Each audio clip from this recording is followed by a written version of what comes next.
Bismillahirrahmanirrahim. Alhamdulillahi rabbil alamin. Wassalatu wassalamu ala asyrafil anbiya'i wal mursalin wa ala alihi wa ashabihi al-mujahidin at-tahirin, amma ba'du. Saudara-saudara kaum muslimin rahimakumullah. Pada dasarnya agama adalah aturan. Orang yang beragama adalah orang yang hidup memakai aturan. Berbeda dengan undang-undang hukum pada umumnya, maka aturan agama ini tidak hanya berisi perintah dan larangan. Ia di samping berisi perintah juga berisi anjuran, pembolehan, pencelaan, dan larangan. Dalam bahasa yang lebih dikenal, perintah adalah sesuatu yang apabila dilaksanakan beroleh pahala, sedang apabila ditinggalkan mendapat sanksi dosa. Amalan semacam ini dinamakan amalan yang wajib. Sedangkan anjuran, sesuatu yang apabila kita kerjakan beroleh pahala, apabila kita tinggalkan tidak beroleh dosa. Amalan semacam ini dikenal dengan amalan sunnah. Pembolehan adalah sesuatu yang boleh saja, artinya boleh dikerjakan, boleh pula ditinggalkan, dan amalan semacam ini kita sebut dengan amalan mubah. Pencelaan adalah sesuatu yang berpahala jika ditinggalkan, tapi tidak berdosa manakala dikerjakan, dan ini dinamakan perbuatan yang makruh. Sedangkan larangan, sesuatu yang apabila dikerjakan beroleh dosa, apabila ditinggalkan beroleh pahala, dan amalan semacam ini lazimnya dinamakan amalan atau perbuatan yang haram. Kalau agama merupakan aturan, maka konsekuensinya tentu ia berisi perintah dan larangan. Apabila perintah dilaksanakan, maka Allah Subhanahu wa ta'ala memberikan balasan berupa pahala. Sedangkan apabila larangan yang dikerjakan, Allah pun akan memberikan ganjaran yang bernama dosa. Baik pahala maupun dosa adalah sesuatu yang abstrak, sesuatu yang tidak nampak, tidak kelihatan oleh pandangan mata yang zahir. Itu sebabnya barangkali di zaman materialistis seperti sekarang ini, orang kurang tergerak mengejar pahala dan malah kadang-kadang terangsang untuk berbuat dosa. Karena pahala dan dosa sesuatu yang tidak kelihatan oleh pandangan mata yang zahir ini. Namun sungguh pun demikian, pahala dan dosa bisa mendatangkan kebahagiaan atau kegelisahan batin. Bersabda Rasulullah sallallahu alaihi wasallam, "Idza sarratka hasanatuka wa sa'atka sayyi'atuka fa anta mu'min."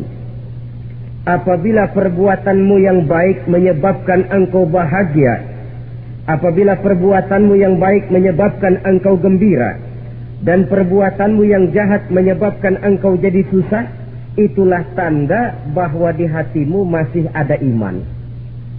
Artinya, belum tentu orang yang berbuat baik merasa bahagia dengan kebaikan yang dikerjakannya. Dan tidak selamanya orang yang berbuat jahat sanggup menyesali perbuatan jahatnya.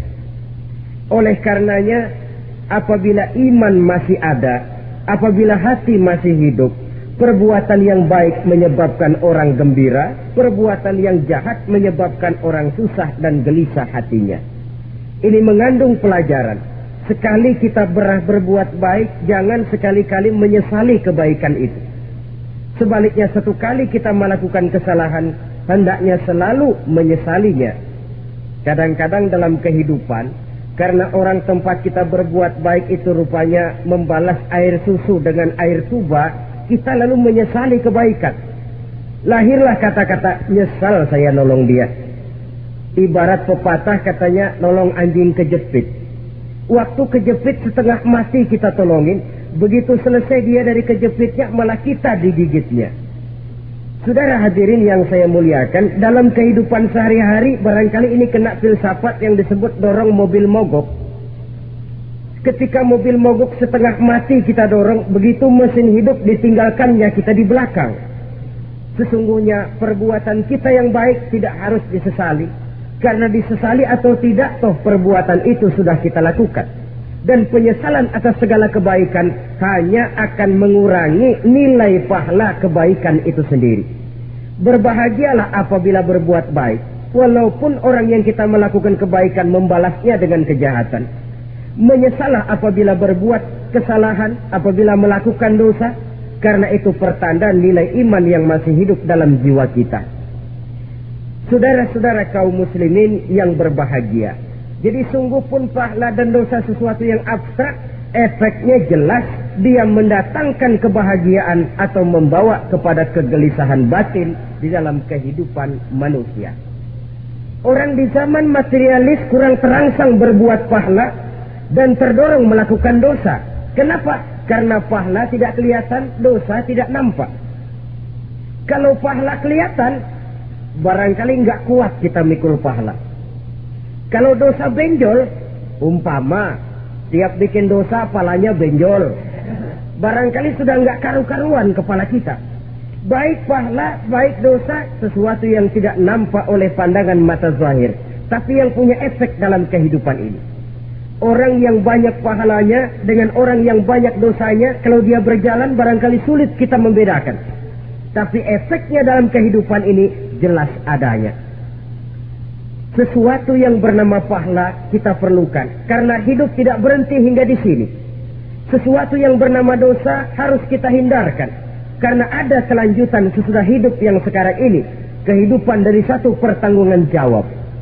Itu sebabnya Imam Ghazali dalam bahasa yang indah sekali berpesan, "Jadidis safinah fa innal bahra amir, wa khuziz zad fa inna safara ba'id." Perbarui selalu kapalmu, rawat, jaga baik-baik, dandani kapalmu, fa innal bahra amir, karena sesungguhnya lautan ini sangat dalam. Satu bahasa yang indah dari tamsil terhadap kehidupan. Perbaiki kapalmu karena lautan ini sangat dalam. Artinya jaga baik-baik hatimu, pelihara iman dan keyakinanmu, karena hidup ini bagaikan gelombang lautan. Tempo-tempo air tenang, tempo-tempo ombak menggila dan menggunung. Jaga iman baik-baik karena hidup penuh dengan cobaan dan ujian. Itu maksudnya. Wa khuziz zad fa inna safara ba'id. Dan bawa bekal yang banyak karena perjalanan hidup ini sangat panjang. Perjalanan ini sangat jauh. Kita kalau pergi keluar kota tentu saja membawa bekal. Makin jauh kota yang akan kita tuju, makin banyak bekal yang harus kita bawa. Alangkah sengsaranya manusia apabila dia akan pergi ke satu kota yang jauh, modalnya cuma nekat. Bagaimana nanti di sana sajalah. Tidak membawa bekal sebagaimana yang sewajarnya. Hal yang semacam ini senangnya sih belum tentu, keblangsak dan susahnya sudah kebayang. Itu dalam kehidupan di dunia ini. Bagaimana kalau sudah bicara tentang kehidupan yang akan datang? Karena sesungguhnya hidup ini merupakan satu perjalanan yang sangat panjang. Sejak kita tinggal di alam arwah, pada saat jasad belum lagi diciptakan Allah, ruh sudah diciptakannya lebih dahulu. Sampai kemudian kita pindah ke alam rahim, alam kandungan ibu, untuk kemudian berpindah kepada kehidupan dunia. Dari dunia ini kita pindah ke alam barzakh. Di sana tinggal kita 100 tahun mungkin, 100.000 tahun mungkin, 1 juta tahun mungkin, menunggu saat datangnya kiamat.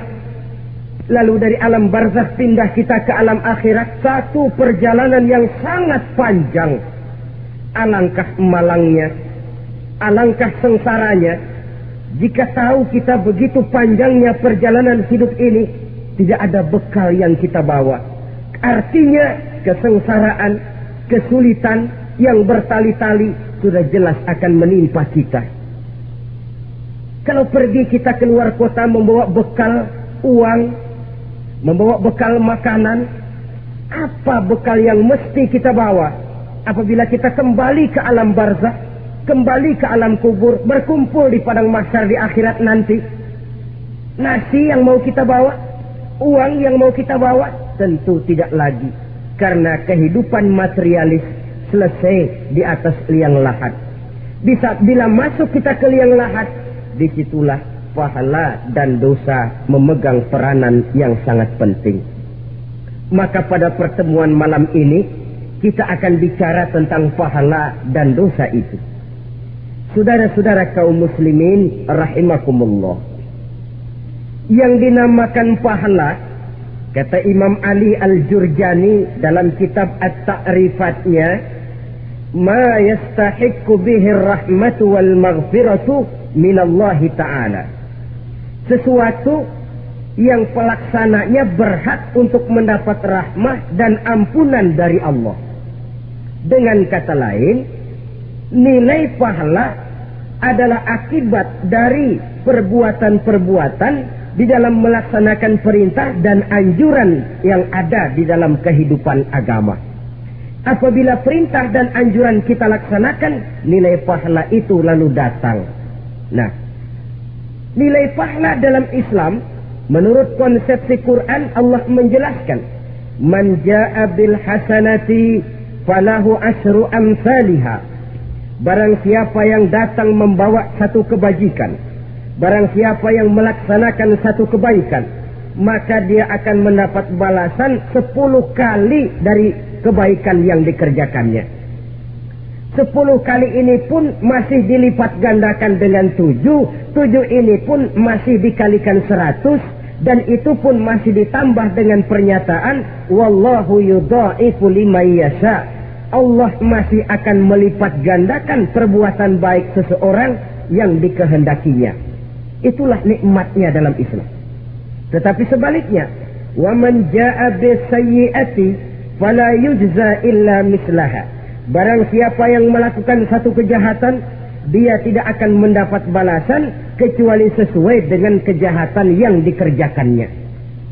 Alangkah rahman dan rahimnya Allah. Orang yang berbuat baik dibalas 10, dikali 7, dikali 100, masih dilipat gandakan pula. Tapi orang yang berbuat jahat tidak akan mendapat balasan kecuali sesuai dengan kejahatan yang dikerjakannya. Ini kan beda dengan sifat kita manusia. Kita ini kadang-kadang kalau dijitak membalasnya mukul. Tapi kalau orang berbuat baik kepada kita, kita enggan untuk berbuat baik kepada orang tadi. Allah tidak mengajarkan begitu. Satu kebaikan berbalas 10. Satu kejahatan berbalas dengan satu kejahatan.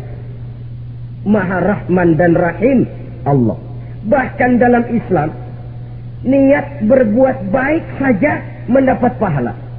Sedangkan niat berbuat jahat belum ditulis merupakan satu dosa sampai kejahatan itu dikerjakan oleh orang yang niat tadi. Umpamanya, saudara niat nanti malam giliran pengajian saya mau hadir di majelis taklim.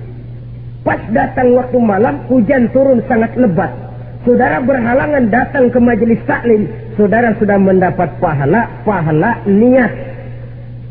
Tapi saudara niat, nanti malam kalau turun hujan, saya mau bongkar rumahnya si fulan, saya mau curi seluruh harta bendanya.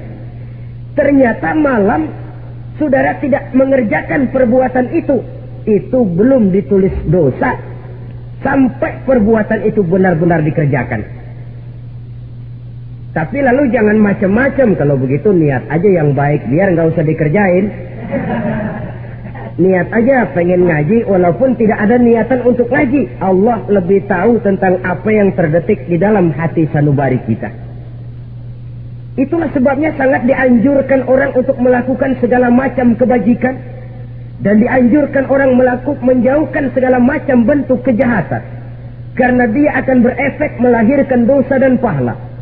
Dosa dan pahala itulah alat untuk memperoleh kebahagiaan di alam kubur, di padang mahsyar, sampai di akhirat nanti. Di dunia ini mungkin segalanya bisa kita beli dengan yang namanya uang. Keamanan kita bisa menyewa petugas untuk menjaga rumah kita. Kendaraan yang mewah bisa kita beli. Udara yang sejuk bisa kita ciptakan. Siapa banyak uang, dia raja. Mungkin itu di dunia. Tapi bisa apa uang kalau kita sudah masuk ke alam kubur? Bisakah munkar nakir kita sogok? Udah karkir, jangan nanya nih, cepet. Bisakah malaikat azab menyingkir dengan uang semir? Ternyata tidak. Untuk memperoleh kebahagiaan di sana, nilai pahala. Kesengsaraan akan kita dapat kalau kita banyak menumpuk dosa. Oleh karena itu jangan beranggapan, pahala nggak kelihatan, dosa juga nggak kelihatan, biarin saja. Yang tidak kelihatan ini pada waktunya akan memegang peranan yang sangat penting. Tapi tidak cuma untuk menghadapi hidup di situ, kita lalu harus berbuat baik dan meninggalkan yang jahat. Terutama juga di dunia ini. Toh pepatah bilang gajah mati meninggalkan gading. Harimau mati meninggalkan belang. Apa yang akan kita tinggalkan setelah kita mati? Kita ingin jasad kita boleh hancur terkubur tanah. Tapi nama kita ingin hidup terus. Dikenang orang 100, 1000, bahkan 1.000.000 tahun yang akan datang. Ditulis orang dengan tinta emas dalam sejarah. Tercatat kita sebagai orang baik-baik. Saudara-saudara kaum muslimin rahimakumullah. Lalu perbuatan apa yang bisa mendatangkan pahala itu? Saudara-saudara, semua perbuatan yang diperintah dan dianjurkan oleh Allah, yang dikerjakan dengan ikhlas hanya untuk mencapai ridho Allah, mendatangkan pahala. Kadang-kadang menurut pendapat kita remeh, tapi nilainya di sisi Allah besar. Itu pahala. Menghitung pahala itu hak prerogatif Allah. Perbuatan yang ringan Allah mau berikan ganjaran yang besar, itu urusan Allah. Misalnya, kata Nabi, la tahkiranna minal ma'rufi syai'an. Jangan kamu menganggap remeh perbuatan baik walaupun kecil. Jangan merasa sulit melakukan perbuatan yang mengandung pahala. Bertemu dengan teman, muka kita cerah, berpahala. Menyingkirkan duri di jalanan, berpahala. Menolong orang yang sesat, memberitahu orang yang bertanya, berpahala. Tidak sulit kalau kita mau. Yang diperintah dan dianjurkan oleh agama, itu perbuatan yang mengandung nilai-nilai pahala. Masalahnya cuma tinggal mau atau tidak, dan dikerjakan dengan ikhlas. Bertemu teman, mukanya cerah, pahala. Menyingkirkan duri di jalanan, pahala. Sedekah, pahala. Tidak berupa perbuatan, bisa berupa ucapan. Misalnya bersolawat, pahala. Bertasbih dan bertahmid, pahala. Kata Nabi, kalimatani khafifatani 'alal lisan, tsaqilatani fil mizan. Ada 2 kalimat yang enteng di lidah tapi berat di timbangan akhirat nanti. Apa itu? Subhanallah walhamdulillah. Itu kan amalan yang ringan, perbuatan yang mudah saja, tapi nilainya demikian besar dalam pandangan Allah. Jadi pendeknya, perbuatan yang bernilai pahala adalah perintah dan anjuran agama yang dilaksanakan dengan ikhlas semata-mata untuk mencapai ridho Allah, itu mengandung pahala. Niat dasarnya itu harus karena Allah. Landasannya harus karena ikhlas. Bukan cuma sekedar basa-basi. Tidak karena ingin dipuji orang. Tidak karena mengharap tanda jasa. Tapi ikhlas semata-mata. Dari perbuatan yang paling kecil dan mudah sekali, sampai kepada amalan-amalan yang besar dan memerlukan biaya yang besar. Seperti melaksanakan ibadah haji, seperti jihad fi sabilillah, membangun masjid, membangun pondok-pondok pesantren, membangun pusat-pusat kesehatan, membangun jalan-jalan umum, termasuk menjaga keamanan. Jangan dikira loh, sistemling umpamanya, menjaga keamanan kampung tidak berpahala. Kalau diniatkan ibadah, menjaga ketenangan warga supaya mereka tekun ibadah, ikhlas karena Allah, itu juga bernilai ibadah. Keluar kita dari rumah, pergi pagi, pulang sore, peras keringat, banting tulang cari nafkah buat menghidupi anak istri kita. Kalau diniatkan ibadah, melaksanakan kewajiban sebagai kepala rumah tangga, membantu orang tua sebagai anak, itu juga perbuatan-perbuatan yang mengandung pahala. Yang terbaik sesuai dengan bidang kehidupan kita. Ada orang yang dinamakan abid, ahli ibadah, pahala yang paling baik bagi dia banyak-banyak tahajud, sembahyang malam, wirid, zikir, tasbih. Ada yang dinamakan orang alim, pahala yang paling baik buat orang macam ini mengajar, menyebarkan ilmu, mendakwahkan Islam. Ada yang disebut wali, pejabat pemerintah, petugas. Amalan pahala yang paling baik buat orang semacam ini melayani masyarakat, bekerja di bidangnya sesuai dengan profesinya. Saudara hadirin yang saya hormati, jadi dengan demikian perbuatan-perbuatan yang mengandung nilai-nilai pahala ini bisa perbuatan yang menurut kita kecil namun punya nilai besar. Apalagi perbuatan besar dengan biaya yang besar, tentu makin besar juga pahala yang disediakan oleh Allah Subhanahu wa ta'ala. Oleh karenanya, kalau kita bercermin dari ayat Quran, hidup ini kesempatan untuk berbuat baik. Huwallazi khalaqal mauta wal hayata liyabluwakum ayyukum ahsanu amala. Dialah Allah Tuhan yang telah memberikan hidup dan mati kepadamu untuk menguji kamu, siapa di antara kamu yang paling baik amal perbuatannya. Jadi tidak saya rinci, tapi cukuplah satu penjelasan global. Perbuatan yang berpahala adalah perbuatan melaksanakan perintah Allah atau anjuran Allah dengan dasar ikhlas, dengan tujuan untuk mencapai ridho Allah semata-mata. Lalu apa perbuatan yang mengakibatkan dosa itu? Saudara-saudara, dosa lahir akibat melakukan larangan Allah atau mengerjakan yang dicelaknya. Nah, para ulama ada yang membagi dosa itu menjadi dua bagian. Ada dosa-dosa kecil, ada dosa-dosa besar.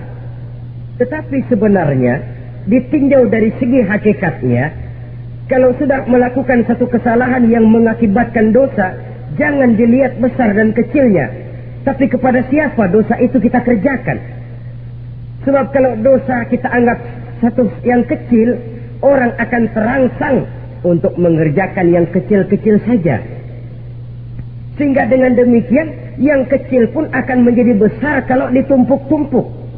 Sedangkan yang besar bisa saja menjadi kecil kalau selalu diiringi dengan permohonan ampun kepada Allah.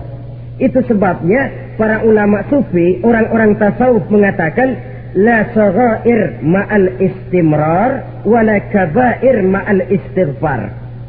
Tidak ada dosa yang kecil kalau dikerjakan terus-menerus, dan tidak ada dosa yang besar kalau digempur tiap saat dengan perbuatan istighfar atau memohon ampun kepada Allah Subhanahu wa ta'ala.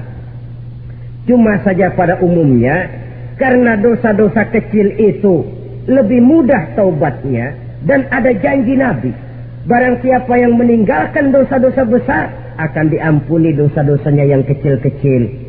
Oleh karena itu, pada kesempatan ini kita akan juga bicarakan apa saja yang termasuk klasifikasi dosa-dosa besar, dengan harapan kita bisa menjaga diri, menyelamatkan diri, jangan sampai terjatuh ke dalam dosa-dosa yang besar tadi. Tetapi bukan berarti kita harus terangsang melakukan dosa-dosa yang kecil. Biarin kecil ini tobatnya gampang. Dosa kelas teri. Dosa itu kan tidak kelihatan.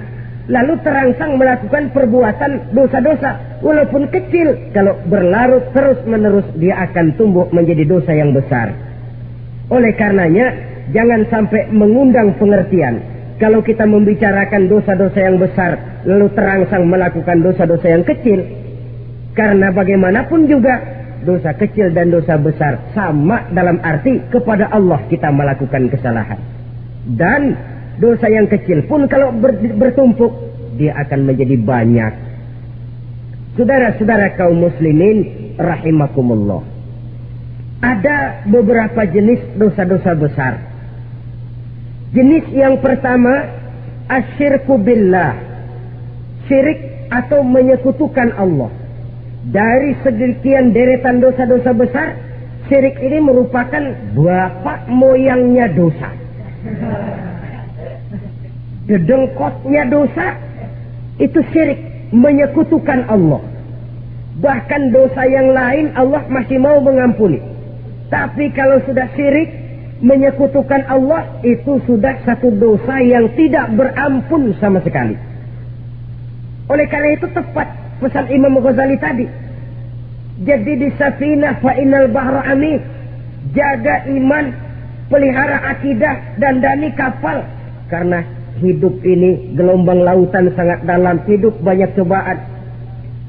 Di dalam hidup di zaman sekarang ini, saudara bisa perhatikan, di mana tensi ekonomi tinggi, lapangan kerja sulit, persaingan hidup makin tajam, sifat egois dan individualis tumbuh di mana-mana, rasa solidaritas sosial menurun, sifat gotong royong musnah, orang mudah potong kompas, potong jalan, ingin cepat kaya, ingin cepat naik pangkat, ingin dapat kedudukan. Kadang-kadang akidah pun terjual, akidah pun musnah, jatuh ke jurang syirik pun tidak jadi soal. Itu yang kita khawatirkan. Kalau dosa-dosa yang lain Allah masih mau mengampuni, tapi kalau sudah jatuh kepada syirik, Allah sama sekali tidak akan memberikan ampun. Dalam kaitan dengan ini barangkali tepat sinyalemen Imam Ali itu. Andai kata kemiskinan merupakan satu kepribadian, saya akan membunuhnya lebih dahulu. Artinya memang kemiskinan ini sering mendorong orang kepada jurang kemusyrikan. Tidak tahan menghadapi godaan perut akibat tensi ekonomi yang tinggi, lapangan kerja yang sulit. Iman pun jadilah ditukar dengan 3 liter beras. Akidah pun jadilah dibarter dengan 3 bungkus supermi, dengan pakaian bekas, dengan obat-obatan. Tidak jadi soal baginya mengejar kebahagiaan yang relatif singkat dengan mengorbankan kebahagiaan yang abadi.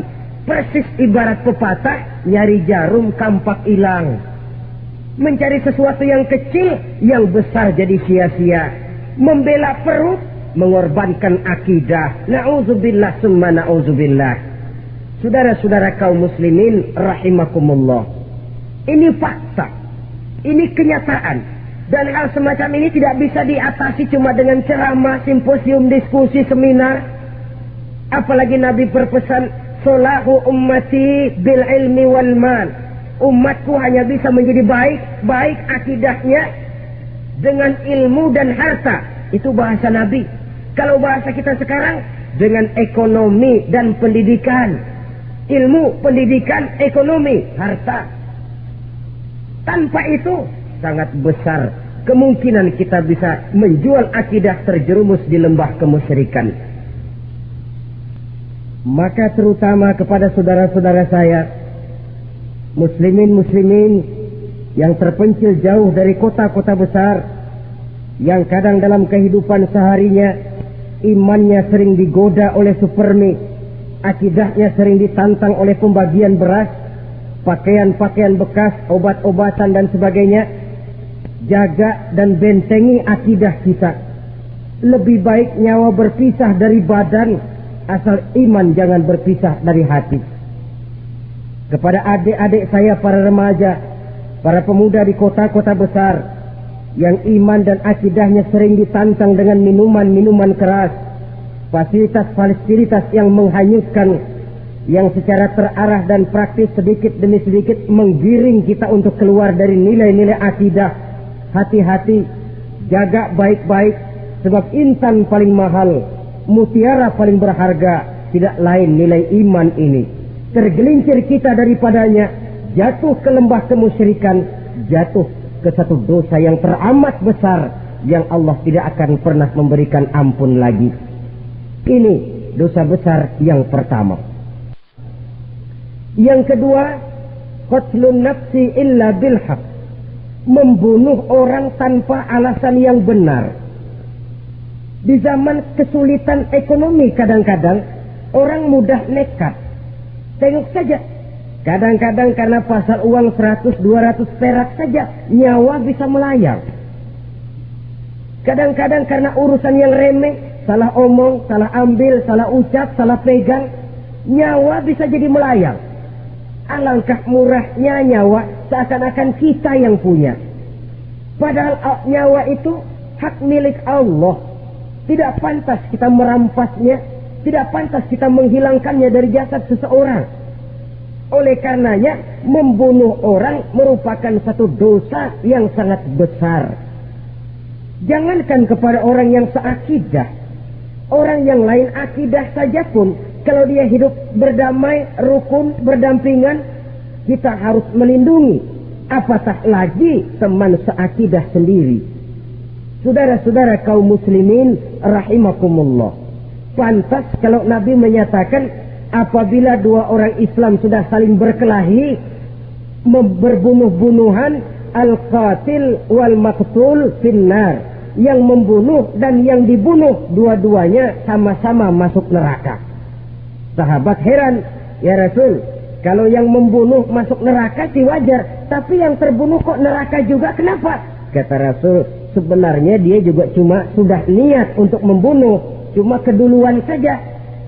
Andai kata dia tidak terbunuh, tentu dia yang akan membunuh. Saudara-saudara kaum muslimin rahimakumullah, Islam sesuai dengan namanya adalah agama damai. Kita tidak boleh mencari-cari musuh, walaupun tidak boleh lari kalau bertemu musuh. Oleh karenanya, pantang seorang muslim menimbulkan benih keonaran menjadi biang kerok buat lingkungannya. Sesuai dengan namanya, seorang muslim adalah seorang yang dalam hidup senantiasa berusaha menebarkan salam, menebarkan kedamaian, ketenangan dan ketentraman. Dengan prinsip musuh jangan dicari, bertemu pun jangan lari. Yang ketiga, termasuk dalam kelompok dosa besar ini, syurbul khamr, meminum minuman keras. Termasuk di dalam kata khamr ini ganja, morfin, narkotik. Sebab apa? Jenis minuman semacam itu tidak hanya merusak keadaan sekarang, tapi sekaligus merusak kehidupan yang akan datang. Kalau itu jatuh di tangan generasi muda, artinya kan merusak kehidupan masa depan daripada suatu bangsa. Karena apa? Remaja dan pemuda merupakan bentuk miniatur daripada kehidupan bangsa. Akan bagaimana warna umat Islam di Indonesia, bahkan akan bagaimana warna Indonesia 30, 40, 50 tahun yang akan datang, remaja sekarang jawabannya. Kalau remaja kita sekarang ini kerjanya cuma bisa nyekek botol, insya Allah bangsa Indonesia 30-40 tahun yang akan datang akan tumbuh menjadi bangsa teler. Tidak banyak yang bisa kita harapkan. Remaja adalah gambaran masa depan dari satu bangsa, dari satu umat.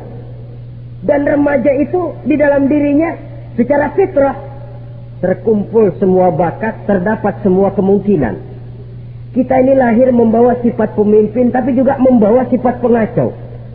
Kita ini ada bakat jadi orang jujur, ada bakat jadi pengkhianat. Kita ini ada bakat menjadi orang baik-baik, kita juga punya bakat jadi biang kerok. Kita kemungkinan bisa jadi pemimpin bangsa, tapi juga bisa menjadi pemimpin bangsat. Nanti lingkungan dan pendidikan akan menumbuhkan, membentuk mana yang tumbuh lebih subur. Kalau lingkungan dan pendidikannya lebih banyak bercerita tentang kejujuran, maka nilai kejujuran yang akan tumbuh lebih banyak dalam jiwanya. Dan insya Allah diharapkan dia akan menjadi manusia yang jujur di kelak kemudian hari nanti. Dan masalah minuman keras ini sebenarnya berkait. Kita tidak bisa cuma menyalahkan remaja saja, menyalahkan pemuda saja, karena bagaimanapun masalahnya kompleks. Menghancurkan sesuatu tanpa melihat kausalnya, tanpa melihat sebab akibatnya kan sama juga bohong. Kemungkinan karena broken home, kemungkinan karena pergaulan, kemungkinan karena kurang perhatian orang tua, Kemungkinan karena akibat bacaan, tontonan, atau fasilitas berupa dibukanya pabrik-pabrik minuman keras, dijualnya minuman-minuman keras, di warung-warung yang remang-remang, yang memberikan kenikmatan, kebahagiaan, dan kebanggaan tersendiri, sehingga akhirnya orang terangsang untuk datang dan minum di sana. Pada dasarnya memang sepele, cuman minum, nggak ngerugiin orang lain kan? Iya, pada waktu minum. Tapi dikala sudah mabuk, out of control, apapun bisa kita lakukan. Yang kita ucapkan kita tidak sadari lagi, yang kita kerjakan tidak kita sadari lagi. Dikala itu segala macam kejahatan bukan sesuatu yang tidak mungkin untuk kita laksanakan. Nggak ngerugiin orang lain, memang pada saat mau minum. Tapi begitu minum, mabuk, kita bisa merugikan orang lain. Setidaknya merugikan diri sendiri. Pertumbuhan IQ menjadi lemah, semangat kehidupan hilang, gairah kerja menurun, kalau tidak ada sama sekali. Lalu apa yang bisa kita lakukan di dalam kehidupan? Dan akan lebih celaka kalau ini menimpa kehidupan generasi muda kita. Kadang-kadang yang ironi ya, kalau yang orang tuanya mampu barangkali masih tertolong, tapi yang orang tuanya kondisi ekonomi lemah masih kepengen teler juga. Orang tuanya nggak mampu masih pengen mabuk. Dari ganja, morfin nggak dapat, akhirnya kaleng cas diisepin. Yang penting kan bisa teler, mendatangkan satu kebahagiaan tersendiri. Itu sebabnya memang satu kejahatan menurut teori polisi ya hanya bisa terjadi karena faktor N dan K, niat dan kesempatan. Niat ada, kesempatan ada, jadi orang jahat. Kurang salah satunya, biasanya kejahatan terbendung. Niat ada, kesempatan tidak ada, sulit berbuat jahat. Kesempatan ada, niat tidak ada, tidak mungkin orang jahat. Tapi yang paling dominan sebenarnya niat. Kalau niat sudah kuat, kesempatan bisa dicari. Kesempatan bisa diciptakan. Biar hansip nongkrong, ditungguin lengahnya. Iya, biarin. Jam 11 sampai jam 2. Matanya melotot, jam 3 dia mulai ngulet, ngempet. Nah, di saat itu saya masuk ke rumahnya. Kalau niat kuat, kesempatan bisa diciptakan. Dan kalau sudah niat, ini masalah hati. Kalau sudah masalah hati, menyangkut soal moral. Moral artinya sudah masuk kepada kehidupan agama. Saudara-saudara kaum muslimin rahimakumullah. Yang keempat yang termasuk jenis dosa besar, az-zina, perbuatan zina. Di zaman pergaulan bebas dengan prinsip free sex ini, tengok sudah berapa banyak gadis-gadis bergelimpangan jadi korban. Berapa banyak bayi-bayi yang lahir ke dunia tanpa tahu kemana dia mesti memanggil bapak. Apakah deretan jumlah korban ini masih harus bertambah lagi? Paling tidak, biarlah yang sudah jadi korban, tapi jangan bertambah lagi hendaknya. Masing-masing kita berupaya menahan diri. Termasuk dalam kategori zina ini yang merupakan cabang-cabangnya liwat, homoseks, lesbian, masturbasi. Bahkan masturbasi itu termasuk jenis zina tangan. Dan itu juga merupakan satu dosa. Di samping dosa juga merusak diri. Karena bagaimanapun juga dia akan mengurangi kemampuan daya pikir seseorang. Maka agama memberikan jalan keluar. Pesan Nabi, ya ma'syara syabab, man istata'a minkumul ba'at falyatazawwaj. Hai para pemuda, kata Nabi, barang siapa di antara kamu yang sudah bisa ba'at, yang sudah mampu ba'at. Ba'at itu artinya memberikan nafkah, baik nafkah zahir maupun nafkah batin. Falyatazawwaj, maka hendaklah dia kawin. Jadi yang maksud ba'at ini ya nafkah zahir, ya nafkah batin. Kita kadang-kadang cuma bisa ngasih nafkah batin saja sudah merasa pokoknya kan saya sanggup untuk kawin, lalu kawin tanpa kehilangan, dengan kehilangan pertimbangan. Saudara-saudara, wa illam yastati', adapun kalau dia belum mampu, fa alaihi bisyam, hendaknya dia banyak puasa. Fa innahu lahu wija, karena puasa itu akan merupakan benteng jangan sampai orang memperturutkan hawa nafsunya. Andai kata puasa belum hobi, banyaklah olahraga para pemuda, para remaja. Karena dengan olahraga, pemikiran untuk memperturutkan hawa nafsu agak sedikit terkendali dan energi tersalurkan dalam bentuk yang positif. Pendeknya kreatif, banyak kegiatan. Ini pesan Imam Syafi'i tepat itu. Kata beliau, "Inni ra'aitu wuqufal ma'i yufsiduh in sala taba wa illam yajri lam yasif." Aku melihat air kalau diam rusak, tapi kalau dia mengalir jernih. Air kalau ngendap, nggak ngalir, nyamuk nyarang di situ, bisa jadi sumber penyakit. Manusia hidup begitu. Kalau nggak punya kegiatan, nggak kreatif, kerjanya cuma delohom, ayam-ayam, akhirnya jadi ngerusak. Ngomongin orang, ya ngapa? Anu. Kebangetan nggak ngapa-ngapain, orang aja dipontenin. Orang diomongin, lahirlah namimah, lahirlah ribah. Saudara-saudara, air itu kalau ngendap ada aja yang nyarang. Tapi kalau dia ngalir, orang ada kesibukan, insya Allah dia tidak akan jatuh kepada sesuatu yang bisa mengundang dosa. Isilah waktu dengan hal-hal yang bermanfaat, karena hidup ini singkat dan tidak berjalan mundur ke belakang. Mundur hancur, berhenti diinjak orang. Sekali melangkah, jangan surut mundur ke belakang. Homoseks terlepas dari penyakit kejiwaan. Sekarang ini kan sudah ada persatuan kaum gay katanya, meminta perlakuan yang sama dan agar dibolehkan kawin sesama mereka. Secara manusiawi boleh, secara manusiawi kita hargai mereka, tapi dari kacamata agama ini jelas merupakan penyimpangan, dan penyimpangan merupakan suatu dosa terlepas dari pertimbangan manusiawi. Jangan karena terlalu memperturutkan suara manusiawi lalu kita mengesampingkan agama. Termasuk lesbian, wadon karo wadon. Kalau homo itu kan lanang karo lanang katanya. Saudara-saudara kaum muslimin rahimakumullah, ini bukan penyakit baru. Liwat, homoseks sudah dikenal dari zamannya Nabi Lut. Laki dengan laki. Lesbian dari zaman istrinya Nabi Lut. Terlepas dari penyakit kejiwaan, dari segi agama ini merupakan penyimpangan dan merupakan dosa yang besar.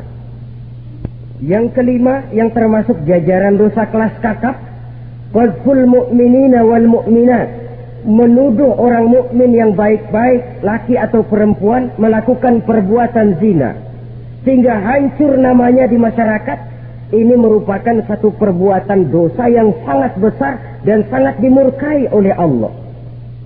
Saudara-saudara kaum muslimin rahimakumullah, oleh sebab itu tentang masalah ini, kalau memang tidak ada saksi, jangan sembarang kita enteng lidah menuduh orang lain berbuat zina, menuduh orang lain berbuat serong. Dosanya kelewat besar di dalam kehidupan. Karena apa? Mencari harga diri itu berat, memelihara kehormatan diri jauh lebih berat. Satu kali orang dihancurkan namanya di masyarakat, dia akan terisolir jadinya. Oleh karenanya berlindung kita kepada Allah, jangan sampailah dihinggapi oleh sifat ini. Karena sentimen kita kepada seseorang, karena hasad kita kepada seseorang, tidak senang melihat orang lain lebih maju, lalu lidah ini seenaknya saja mengucapkan kata. Padahal sanksi dan resikonya sangat besar. Yang kita tuduh barangkali mendapat pahala dari Allah. Kita sendiri yang menuduh tanpa saksi, tanpa alasan yang benar, mendapat dosa yang sangat besar. Saudara-saudara, memang kadang-kadang aneh dalam hidup ini. Seorang pelacur biasanya bisa menjaga mulutnya di masyarakat, kata-katanya baik, sopan. Kenapa? Karena mulut yang satu sudah tidak terjaga.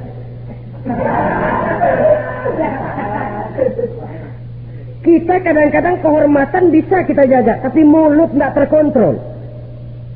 Ngomong seenaknya dewe, bikin orang mangkel, kesal, fitnah sana, fitnah sini, menghancurkan nama baik orang, ngomongin yang macam-macam.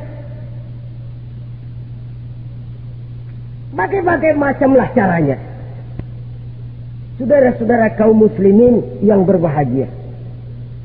Jadi dengan demikian, menuduh orang lain berbuat zina, sedangkan orang itu tidak pernah melakukannya, ini termasuk satu dosa yang sangat besar di dalam kehidupan ini.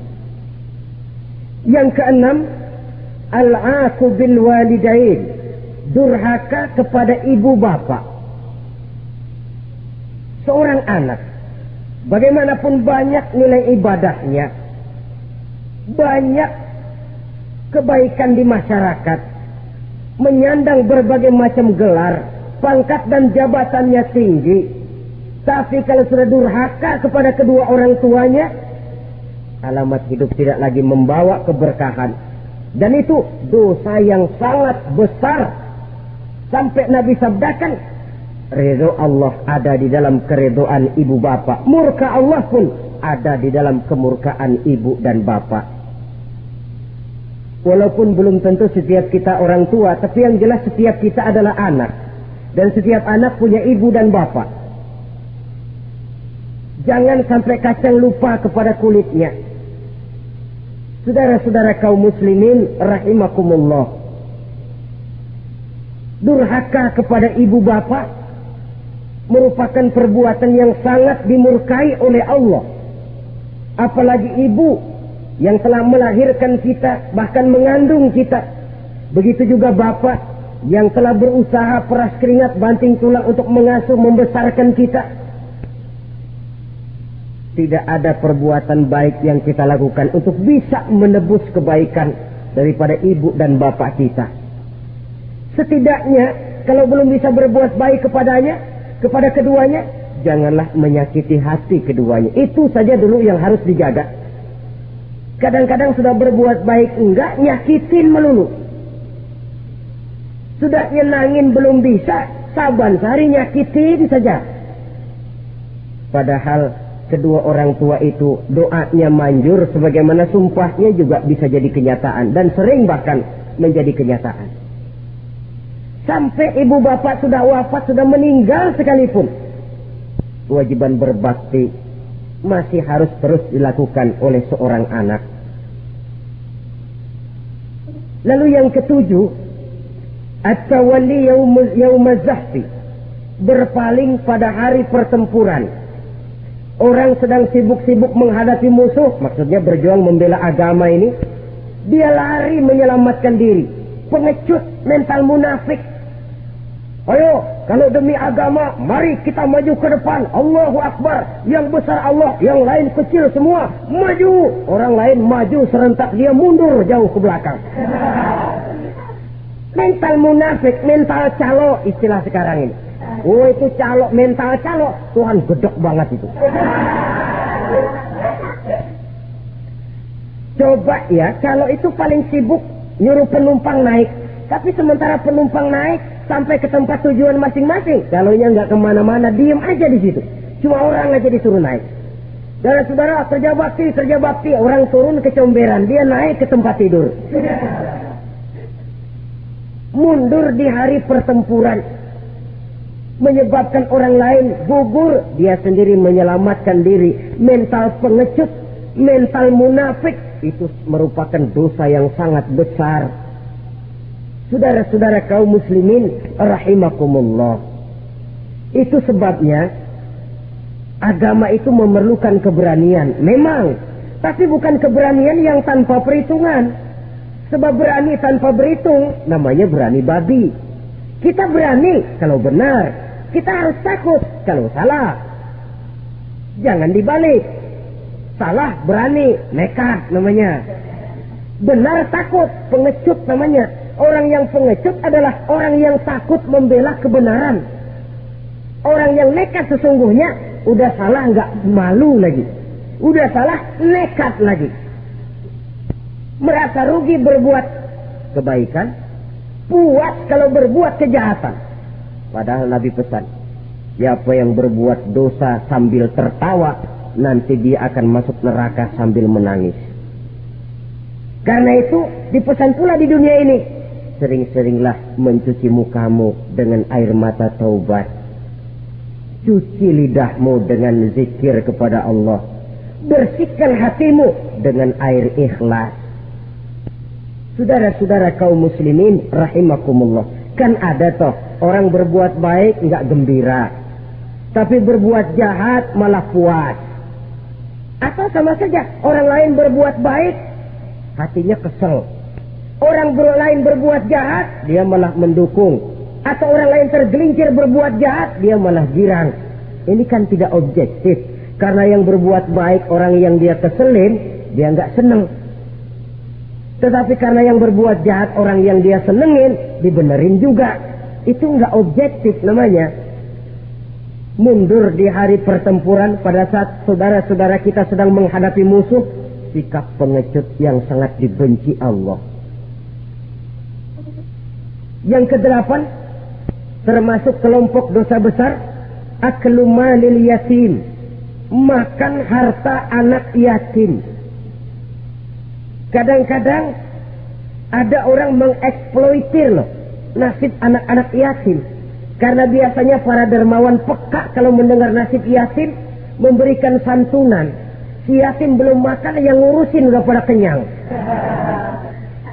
Mengeksploitir, memakan harta anak yatim termasuk dosa yang sangat besar. Sehingga Nabi pesan, ana wa kafilul yatim kahataini yaumal qiyamah. Aku dan orang yang menyantuni anak yatim seperti dua jari ini di hari kiamat. Rumah yang paling dimuliakan Allah adalah rumah yang di dalamnya ada anak yatim yang hidupnya dihormati, hidupnya disantuni, keperluannya dicukupi. Maaf saja, tahap kita menyantuni anak yatim ini baru tahap setahun sekali. Kalau Muharram kita agungkanlah, kita besarkan. Lebaran yatim katanya. Kita kumpulkan dana, kita usap kepala yatim, kita kumpulkan beras, kita bagikan hari itu. Perkara bulan depan kelaparan, kita tutup kuping. Perkara bulan berikutnya dia kelaparan, kita masa bodoh. Bahwa di bulan Muharram kita santuni yatim piatu itu sudah baik. Tapi akan lebih baik lagi kalau kita sanggup menjadi bapak asuh mereka, memikirkan sekolah mereka ada kontinuitas. Kalau mereka diasuh oleh orang lain, lalu bertukar agamanya, berpindah akidahnya, kita ngomel habis-habisan. Tapi kita ada kemampuan, kita tidak mau berbuat semacam itu. Ya sama juga bohong namanya. Saudara-saudara kaum muslimin rahimakumullah. Orang yang menyantuni yatim mendapat pahala besar. Tapi orang yang mengkorup harta anak yatim, dosanya juga sangat besar. Berhati-hatilah kalau kita diberikan kepercayaan oleh masyarakat untuk mengurus anak-anak yatim. Karena pahalanya besar, resikonya juga besar. Yang kesembilan, syahadatuz zur, sumpah palsu. Sebab sumpah palsu ini menggunakan nama Allah untuk sesuatu yang tidak benar. Nama kita saja dibawa untuk yang tidak benar, kita jengkel. Nama kita dipalsukan untuk sesuatu yang tidak baik, kita kadang-kadang jengkel, tidak puas jengkel, menuntut melalui saluran hukum. Kenapa? Nama saya dicatut. Bagaimana lagi kalau nama Allah kita pakai untuk bersumpah, sumpahnya palsu, menguntungkan kita, merugikan orang lain, Allah murka betul. Maka sumpah palsu termasuk deretan dosa-dosa besar. Apalagi yang ke-10, aklu riba, makan riba alias renten. Ini kan yang cepat mendatangkan uang.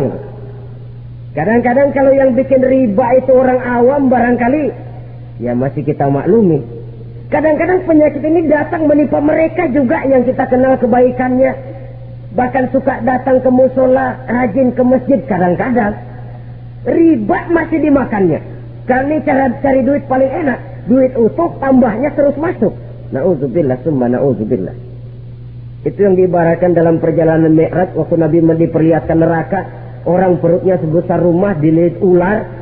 Diseret-seret itu hancur perutnya. Dibulatkan lagi, diseret lagi, hancur lagi. Dibulatkan lagi, terus menerus begitu. Dia berteriak, mengerang, mengeluh, mengaduh kesakitan. Nabi tanya, itu apa Jibril? Itu contoh dari umatmu yang suka makan riba Muhammad, makan renten. Saudara-saudara, ini kan mencetik leher orang. Orang sedang kesulitan, kelihatannya sih baik, menolong. Tapi di belakang menolong itu nyekek. Di belakang nolong itu nyekek, dan nyekek itu sebenarnya tujuan utamanya. Orang yang menjalankan riba pada dasarnya tidak punya peri kemanusiaan kok. Kalau dia kelihatannya mau menolong, kelihatannya motifnya mencari untung di belakang itu. Jauh dari kemanusiaan. Yang ke-11, saudara-saudara, termasuk jajaran dosa besar itu qat'ur rahim, memutuskan silaturahmi. Marah, hobi sama marah. Kalau 3 hari nggak marahan sama orang, ngebet palanya. Selalu nyari gara-gara. Kalau udah marah berlaku perpanjangan waktu. Tahun, 2 tahun, kadang-kadang seumur hidup. Saudara hadirin yang saya muliakan. Apalagi mengurangi timbangan termasuk kelas dosa besar. Makan suap termasuk dosa besar. Semir menyemir dosa besar. Apalagi bunuh diri. Nah, bunuh diri dosa besar. Kadang-kadang karena sulit nekat. Daripada hidup susah mendingan mati sekalian. Apa dikira kalau mati urusan selesai? Belum. Termasuk memotong anggota badan sendiri. Dosa besar. Kayak belum lama ada kesulitan ekonomi mau lebaran. Alat vitalnya dipotong. Itu berita-berita koran. Itu pun dosa besar. Nah kan badan saya sendiri. Ya badanmu sendiri. Tapi yang ciptakan Allah. Yang berikan Allah. Kenapa mesti dipotong? Karena kesulitan ekonomi. Alat vitalnya sendiri dipotong. Ya namanya alat vital. Kalau sudah nggak ada yang vital kan hampa hidup ini. Tapi lalu kehilangan pertimbangan. Saudara-saudara kaum muslimin. Karena itu di hadapan segala macam kesulitan. Jangan sampai kita kehilangan pertimbangan. Lalu terjatuh ke dalam dosa-dosa besar ini. Mudah-mudahan Allah selamatkan kita dari segala macam bentuk dosa besar. Sehingga diampuni segala dosa yang kecil. Dan digerakkannya kita untuk hidup melakukan kebaikan yang membawa pahala yang sebesar-besarnya.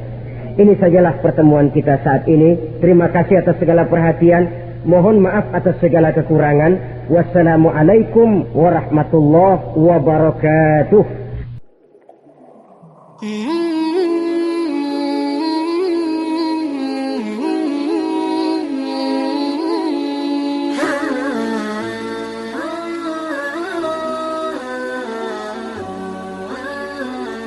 Bismillahi walhamdulillah.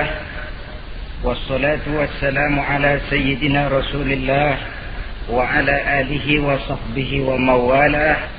La hawla wa la quwwata illa billah, amma ba'd. Saudara-saudara kaum muslimin rahimakumullah. Suatu hari ketika baginda Rasul masuk ke dalam masjid, didapatinya seorang sahabat tengah khusyuk bertafakur di dalam masjid. Sahabat itu bernama Abi Dzar Al-Ghifari. Dihampiri beliau oleh baginda Rasul, kemudian ditanya, "Hai Abi Dzar, begitu khusyuk dan tafakur engkau di dalam masjid, gerangan apa permohonanmu kepada Allah di tempat yang suci ini?" Abi Dzar menjawab, "Maafkan saya ya Rasul. Saya dari tadi di masjid di sini ini bukan berdoa. Lalu wirid juga tidak. I'tikaf ya setengah i'tikaf. Habis kenapa kamu di sini?" "Saya menghindar orang ya Rasul." "Menghindar orang kenapa?" "Terlalu banyak datang orang ke rumah saya nagih utang. Saya jadi bingung mau pergi kemana. Akhirnya saya pikir tempat yang netral, yang kira-kira orang nggak datang nagih, ya ke masjid di sini. Maka saya lalu ngetem di sini.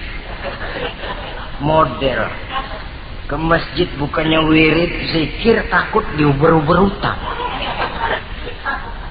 Baginda Rasul senyum, lalu beliau berkata, "Hai Abi Dzar, maukah engkau aku ajarkan satu doa yang kalau kamu amalkan Allah akan bebaskan hatimu dari perasaan dililit hutang."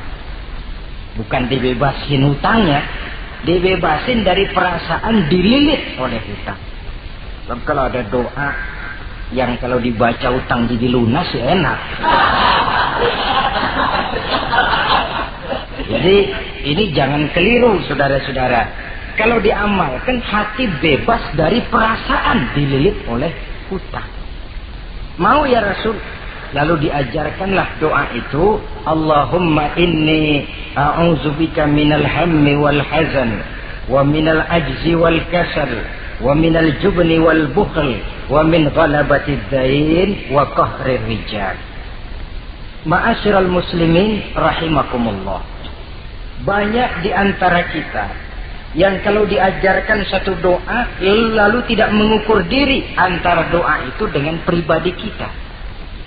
Padahal syarat di antara kabulnya doa sejak dari adab berdoa sudah diajarkan. Berdoa itu yang baik, bersih tempatnya, bersih pakaiannya, menghadap ke arah kiblat, menengadahkan kedua belah tangan dengan khusyuk dan tawadhu, dengan serius dan penuh keyakinan bahwa doa akan dikabulkan oleh Allah. Sebab Allah dalam hadis qudsi menyatakan, ana inda zanni abdi bi, aku sih kata Allah bagaimana sangka hambaku kepadaku saja. Kalau dia sangka baik, aku baik. Kalau dia sangka tidak baik, aku juga tidak baik. Bagaimana sangka hambaku? Jadi kalau kita berdoa sementara hati kita dalam batin ngomong, jangan-jangan doa gua nggak diterima nih. Enggak. Kenapa? Hatinya sudah begitu. Innallaha la yaqbalu du'aan min qalbin ghafilin lahin. Allah tidak akan menerima doa dari hati yang lalai terhadap doa yang dibacanya itu. Nah, di antara yang terpenting menyesuaikan doa dengan keadaan pribadi. Jadi kalau kita kerja gajinya 1 bulan 1.000, ya wajarlah berdoa minta rezeki 1.500. Wajar namanya. Yang 1.000 sudah ada modal kerja kita, yang 500 kita minta doa kepada Allah. Saudara hadirin, begitu juga doa yang diajarkan oleh baginda Nabi kepada Abi Dzar.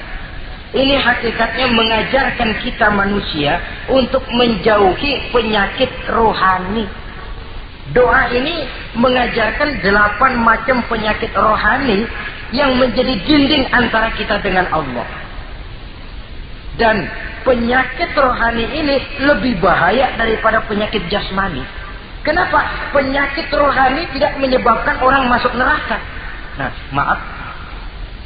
Penyakit jasmani tidak menyebabkan orang masuk neraka. Yang menyebabkan orang masuk neraka adalah penyakit rohani. Di akhirat itu nanti tidak ada penduduk neraka ditanya, Mas, sampean kenapa masuk neraka? Anu Pak, saya di dunia dulu korengan.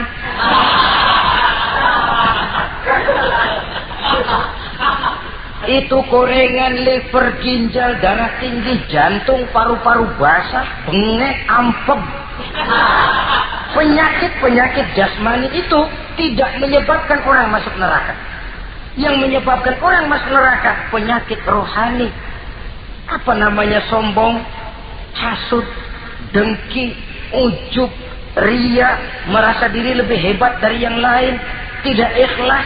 Itu penyakit-penyakit rohani.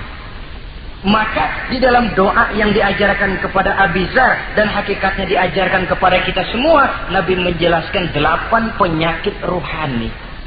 Saya sampaikan ini pada pertemuan kali ini karena sekarang penyakit rohani jarang mendapat perhatian. Sedangkan penyakit jasmani, anak kita pilek dikit pun sudah berangkat kita ke dokter spesialis anak. Kita pusing sedikit pun sudah berangkat kita ke dokter. Tapi rohani kita menjerit, batin kita menangis. Kadang-kadang kita pura-pura tidak tahu.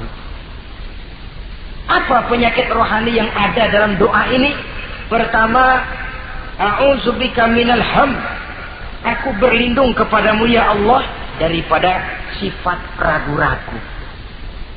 Sifat ragu-ragu penyakit batin. Apa yang bisa dikerjakan oleh orang yang selalu ragu-ragu? Bahwa sebelum bekerja harus menimbang, itu perlu.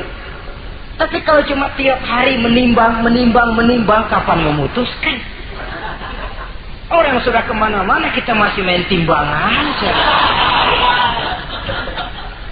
Maka orang yang ragu-ragu hakikatnya orang yang sudah mengubur sebelah kakinya sebelum berangkat. Ya. Iya, tapi kalau kita nanti jadi salah kan lebih baik nggak usah berbuat. Keliru. Salah karena berbuat lebih baik daripada tidak pernah salah karena tidak pernah berbuat. Saudara salah tapi berbuat masih lebih baik daripada tidak pernah salah karena tidak pernah berbuat. Saudara baca Quran salah lebih baik daripada nggak pernah salah karena nggak pernah baca Quran. Gua nggak pernah salah dong baca Quran. Bacanya kapan? Nggak pernah. Ya paham tuh. Oh nggak pernah baca kapan mau salah? Saudara hadirin yang saya muliakan, dan orang sering bilang kegagalan pada hakikatnya adalah keberhasilan yang tertunda. Jadi kalau kita gagal hari ini, besok kita harapkan tidak akan gagal. Gagal besok masih ada hari lusa. Bagaimanapun usaha, kemauan adalah processing. Apalagi usaha untuk memperoleh sesuatu yang bernilai tinggi, bermutu mulia, panjang jalannya, banyak akibatnya, besar godaannya. Processing untuk mencapai sesuatu yang mulia itu prosesnya tidak sekali jadi kayak orang makan cabai. Itu hari dikeletak, itu hari terasa pedesnya. Untuk mencapai sesuatu yang mulia, panjang jalannya, banyak akibatnya, besar godaannya. Tapi bangunan bagaimanapun tingginya harus dimulai dari pondasi pertama. Cita-cita bagaimanapun luhurnya harus dimulai dari langkah pertama yang walaupun kelihatannya sepele, tapi sudah merupakan pondasi ke arah yang lebih tinggi. Kadang-kadang kita ini kan inginnya yang serba cepat, seolah-olah sesuatu yang mulia itu bisa datang lewat proses simsalabim, abracadabra. Lalu yang kita mau terwujud di depan kita, alangkah mudahnya. Dan dari kegagalan-kegagalan akan lahir pengalaman. Dan pengalaman, kata orang kulon, experience is the best teacher. Pengalaman adalah guru yang paling bijaksana. Kalau adik kita jalan di tempat licin, jatuh, besok dia lewat situ lagi, gak usah dipesan juga dia pasti hati-hati. Kenapa? Pengalaman. Kemarin gue lihat sini jatuh, sekarang harus hati-hati. Tapi kalau belum pernah jatuh, kita omelin kadang-kadang ngotot. Khawatir banget, sebelum juga jatuh, ngomel melulu gitu. Tapi satu kali dia jatuh, dia sendiri akan hati-hati. Begitu kegagalan yang kita temukan dalam hidup merupakan nasihat bahwa seorang muslim tidak mungkin jatuh di tempat yang sama 2 kali berturut-turut. Kemarin lewat di situ jatuh lagi, sekarang lewat di situ lagi jatuh lagi, emang goblok dah. Bisa jatuh 2 kali di tempat yang sama kan namanya tidak mengambil pelajaran dari apa yang sudah dia temui. Jadi saudara hadirin, terutama adik-adik remaja, masa depan kalian itu merupakan harapan dari semuanya. Kami yang tua terlalu banyak berharap dari kalian. Sementara hari depan kalian lihat sendirilah, persaingan hidup makin tajam, tensi ekonomi makin tinggi, jumlah angkatan tenaga kerja yang masuk tidak jauh dari seimbang dengan lapangan kerja yang bisa disiapkan. Kalau kita dihambat oleh penyakit ragu-ragu, orang lain sudah berbuat dan kita masih menonton, boleh sangat jadi nantinya kita akan terpojok di sudut-sudut kehidupan untuk lebih banyak jadi penonton daripada jadi pemain. Lebih sering menjadi objek daripada menjadi subjek.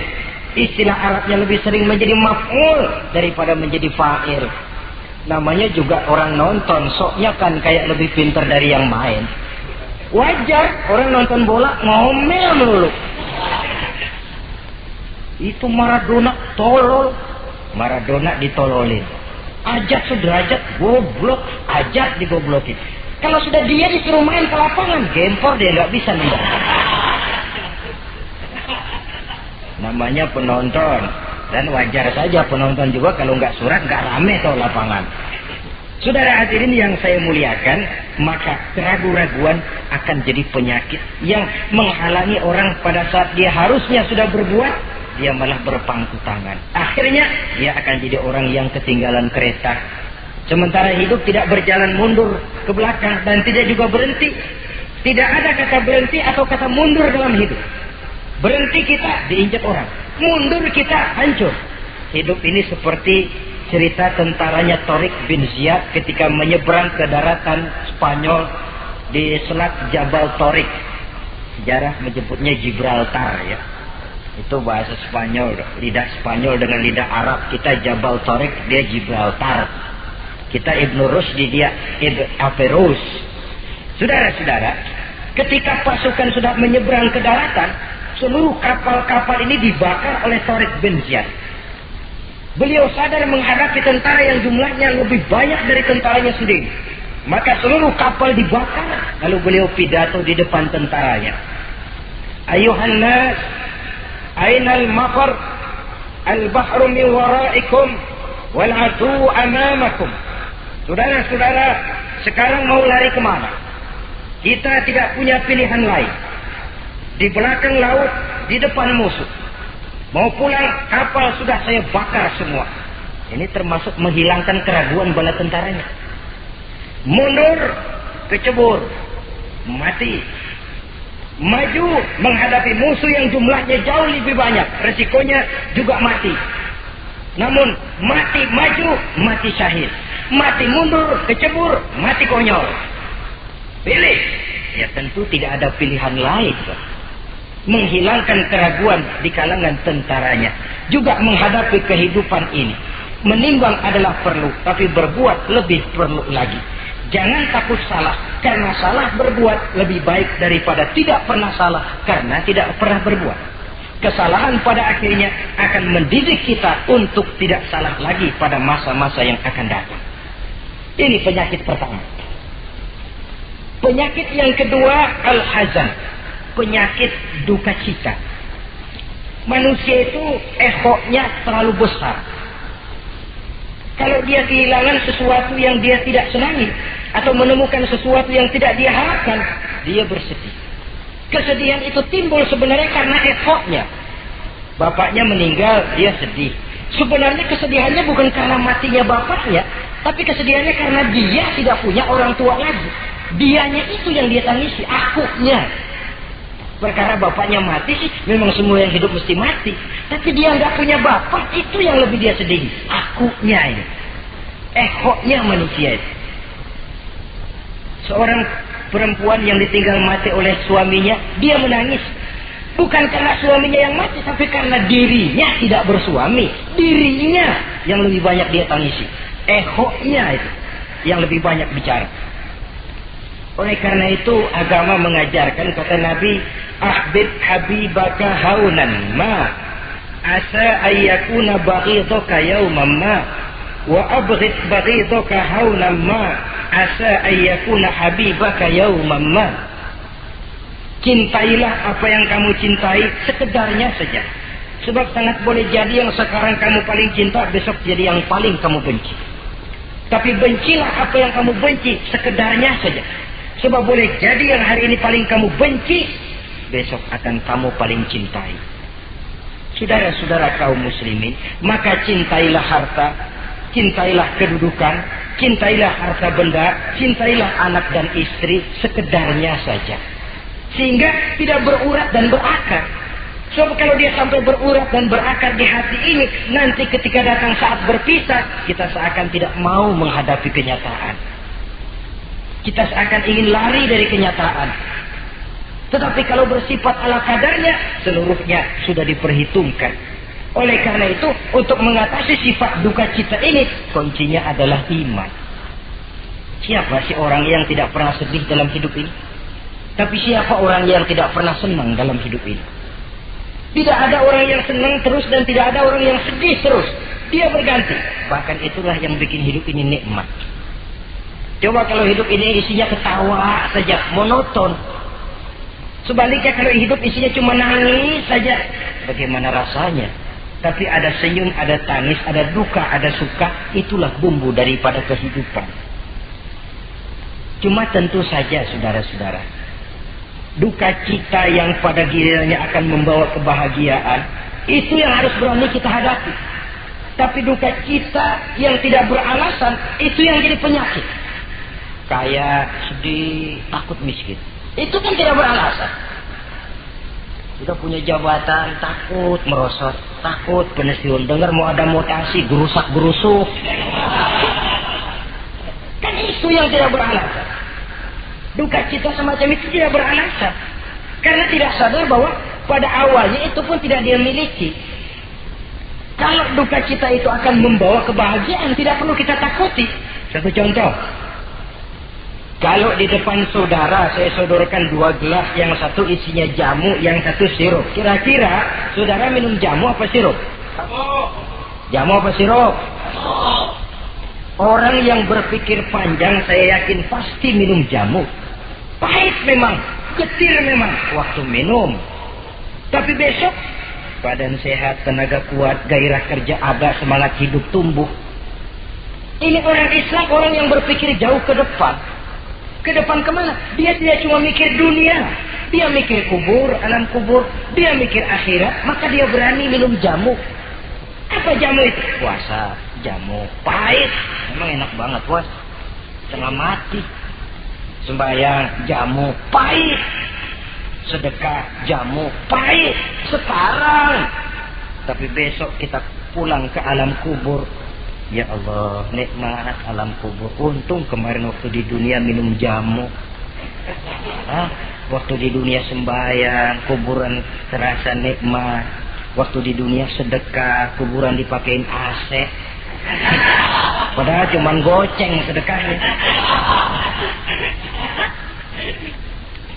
Adapun orang yang di luar Islam, dia berpikir pendek. Yang dia lihat cuma yang di depan hidungnya saja.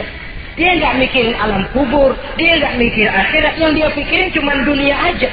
Kenapa gue mesti minum jamu pahit? Sirup nih, manis. Dia minum sirup. Manis memang waktu minum. Tapi besok, bibir mancung, bengkak, sariawan itu. Saudara-saudara, sholat, sirup, tidak sholat, sirup, manis. Orang-orang puasa dia tidak puasa, sirup manis. Bakhil, pelit, sirup manis. Apain sedekah? Ya tumpuk aja tuh harta dah, jangan disedekahin. Sirup manis memang. Besok dia pulang ke alam kubur, baru terasa bibirnya pada bengkak. Baru timbul, gua nyesel banget minum sirup kemarin. Jadi saya katakan kuncinya adalah iman. Berangkat dari surah Ali Imran ayat 139. Allah berpesan, وَلَا تَهِنُوا وَلَا تَحْزَنُوا وَأَنْتُمُ الْأَعْلَوْنَ إِنْ كُنْتُمْ مُؤْمِنِينَ. Kamu tidak perlu gundah gulana. Kamu tidak perlu duka cita dan sedih hati. Kamu sesungguhnya adalah tinggi jikalau kamu benar-benar beriman. Jadi dengan iman, duka cita yang tidak beralasan tidak perlu ada. Karena sifat duka cita yang tidak beralasan merupakan penyakit rohani yang menjadi penghambat agar orang tidak memperoleh kemajuan apapun dalam kehidupannya. 2. Penyakit rohani yang ketiga, saudara-saudara, al-ajzu. Penyakit lemah. Nabi menyatakan, al-mu'minul qawiyyu ahabbu ilallahi minal mu'minid dha'if. Orang mukmin yang kuat lebih dicintai Allah daripada orang mukmin yang lemah. Sifat lemah tidak disukai oleh agama dan merupakan penyakit batin. Bukan lemah lembut, lemah. Lemah apa? Nah, segala lemah. Lemah ekonomi. Agama mengajarkan kadal fakru ayyakuna kufran. Kemiskinan bisa membawa orang kepada kekufuran. Apalagi lemah pendidikan, dalam arti terbelakang, ketinggalan oleh orang-orang lain. Dan yang paling celaka, lemah iman. Saudara-saudara hadirin yang saya muliakan, imannya lemah. Tidak punya ghirah, tidak punya rasa cemburu terhadap agamanya. Kalau anak gadisnya diusik orang, marahnya 7 lapis langit. Kalau keluarganya diusik orang, bukan main. Ngundang orang lain, menyerbu. Itu orang yang coba-coba ngusik. Tapi agamanya dihina orang. Agamanya diinjak-injak orang. Sedikit pun dia tidak punya rasa cemburu. Sedikit pun tidak ada rasa sedih. Agama saya ini mau dibawa kemana? Islam ini mau dikubur kemana? Lemah iman semacam itu yang kita rasakan sekarang. Sekarang ini orang marah kalau hartanya diusik. Orang marah kalau anak istrinya diusik. Orang marah kalau temannya diganggu. Tapi giliran agamanya diganggu, agamanya diusik, agamanya dihina. Tenang saja, Bah. Tidak ada itu gairah, tidak ada itu rasa cemburu terhadap agama. Kaum muslimin yang saya muliakan, lemah iman semacam ini yang sangat membahayakan untuk kelangsungan kehidupan beragama. Di zaman Khalifah Umar bin Abdul Aziz, dalam satu pertempuran melawan orang-orang kafir, tentaranya mengalami kekalahan. Karena kalah, banyak yang ditahan jadi tawanan orang kafir, termasuk 3 orang ofisir setingkat komandan dan beberapa puluh prajurit ditahan di negara kafir ini. Terhadap tahanan-tahanan Islam ini, raja kafir musyawarah sama para menterinya, terutama Perdana Menteri. Tuan Perdana Menteri, kata raja kafir, bagaimana? Ini tahanan-tahanan Islam yang enak kita apain? Ya terserah Tuan Raja, kita bunuh saja supaya habis urusan. Ya terserah Tuan Raja, tapi saya pikir-pikir soal bunuh sih gampang. Cuma apa tidak lebih baik kalau mereka kita bujuk saja supaya ikut ke dalam agama kita, meninggalkan Islam agamanya, meninggalkan Khalifah Umar bin Abdul Aziz sebagai pemimpinnya. Itu namanya kita sudah berprinsip senjata makan tuan. Nanti kita pasang mereka untuk menghantam orang Islam sendiri. Pikir aja, betul juga Perdana Menteri. Iya, bujuk saja mereka. Caranya bagaimana? Adili saja di pengadilan secara terbuka, supaya jatuh mentalnya, dia mau keluar dari Islam, ikut ke dalam agama kita. Baik, diadili secara terbuka. Yang adilin langsung raja kafir, dihadiri oleh banyak tentara-tentara kafir. Yang mula-mula diadilin 3 orang komandan ini. Ofisir pertama maju ke depan. Maju komandan pertama. Ofisir, saya Tuan Raja. Kamu tahu siapa kamu sekarang? Saya tahu, saya tahanan. Iya, kalau tahanan bisa diatur kan? Bisa diatur bagaimana Tuan Raja? Kamu mau nggak ikut saya? Meninggalkan Islam sebagai agamamu, meninggalkan Khalifah Umar bin Abdul Aziz sebagai pemimpinmu. Kalau kamu mau ofisir, pindah agama saya, nanti kamu akan saya berikan kedudukan yang tinggi, gaji yang cukup, rumah cukup, istri cukup, kendaraan cukup. Pindah saja ofisir. Tuan Raja, bagaimana? Apa Tuan kira selama ini saya berjuang karena mencari kedudukan, mencari harta, mencari tanda jasa? Tidak Tuan Raja. Saya berjuang di bawah bendera Khalifah Umar bin Abdul Aziz li'i'la'i kalimatillah, untuk menegakkan kalimat Allah. Saya tidak akan tergiur dengan tawaran Tuan Raja. Kamu gila ya? Ya.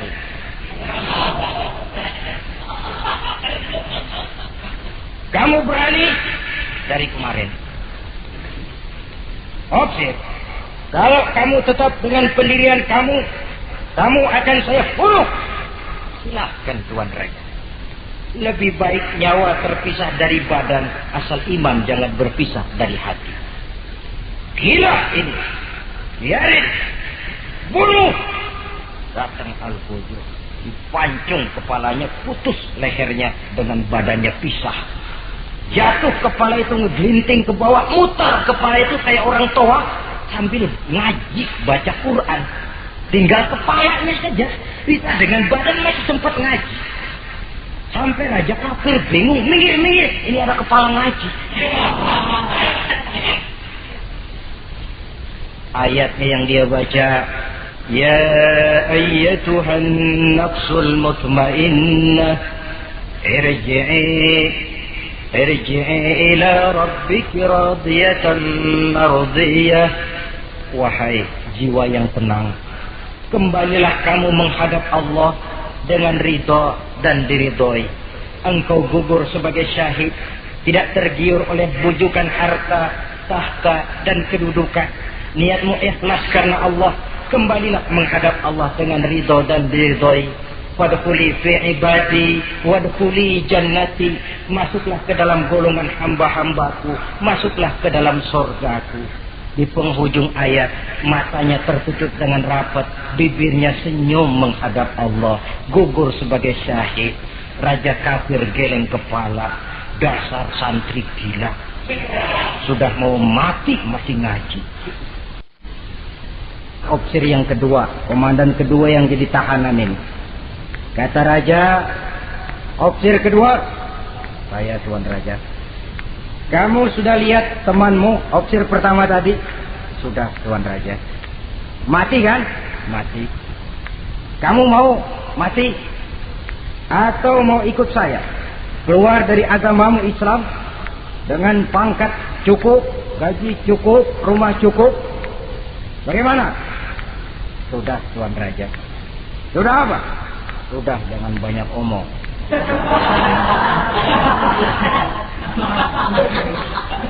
Maksud kamu bagaimana? Saya sudah tidak sabar pengen nyusul teman saya yang barusan Tuan Raja.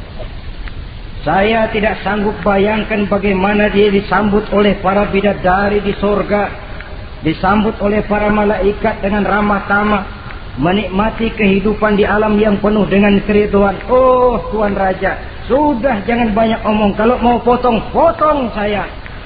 Kata Raja, ini gilaan lagi dari yang tadi. Yang tadi masih bisa diajak berunding. Ini sudah minta dipotong. Ayo, Algojo, potong. Dipotong lagi oleh Algojo. Putus lagi, berpisah kepala dengan badannya. Jatuh ke bawah, masih muter kepalanya kayak orang tawaf, ngaji lagi.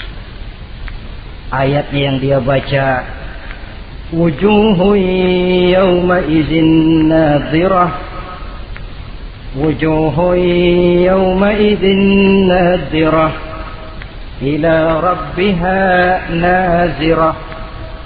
Wajah mereka pada hari itu berseri-seri, kepada Tuhannya mereka memandang, matanya terpejam dengan rapat, bibirnya senyum menghadap Allah. Syahid lagi yang ketiga ini. Nah, kata Raja, sekarang komandan opsir yang ketiga, panggil. Opsir ketiga, saya Tuan Raja. Sudah dengar nasib dua orang temanmu? Sudah Tuan Raja. Mati? Mati. Kamu bagaimana? Saya mau hidup Tuan Raja. Jadi kamu mau ikut saya?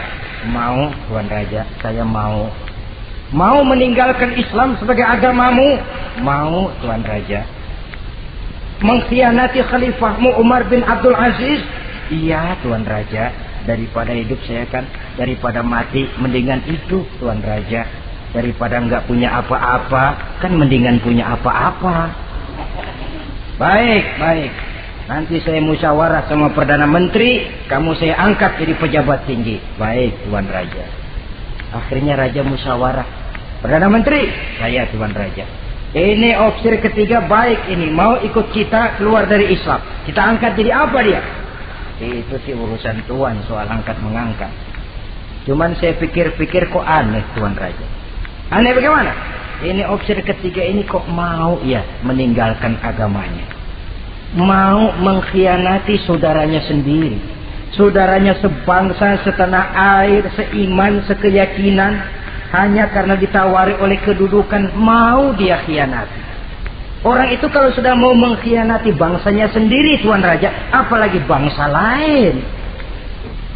Sekarang ini dia sopan sama kita karena kepengen selamat. Nanti kalau ada kesempatan, bukan kita yang ditikam dari belakang. Senjata makan Tuan. Jadi menurut kamu bagaimana Perdana Menteri? Menurut saya opsir ketiga ini komandan bejat. Masa orang bejat jadi pejabat, rusak rakyat. Malah orang dua yang mati itu orang bagus. Punya prinsip, punya pendirian. Nyawa taruhannya iman tidak goyah. Itu malah kalau bisa yang dua itu dihidupin lagi. Orang punya pendirian. Ya hidupin tuh gimana udah kadung mati. Tidak bisa. Jadi yang ketiga ini gimana? Kalau menurut saya yang ketiga ini bunuh saja Tuan Raja. Ngapain miara orang bahaya? Bunuh saja. Bunuh. Iyalah kalau begitu bunuh saja. Betul juga kamu. Bidang dibuka kembali. Opsir ketiga, gimana Tuan Raja? Saya diangkat jadi apa? Kamu nggak diangkat. Nggak diangkat bagaimana? Kamu opsir bejat. Kok bejat? Iya. Agamamu saja kamu mau tinggalkan. Saudaramu sebangsa setanah air mau kamu khianati. Apalagi kami yang orang lain bangsa dengan kamu. Kalau ada kesempatan kami akan kamu tikam dari belakang. Jadi saya gimana? Kamu dibunuh.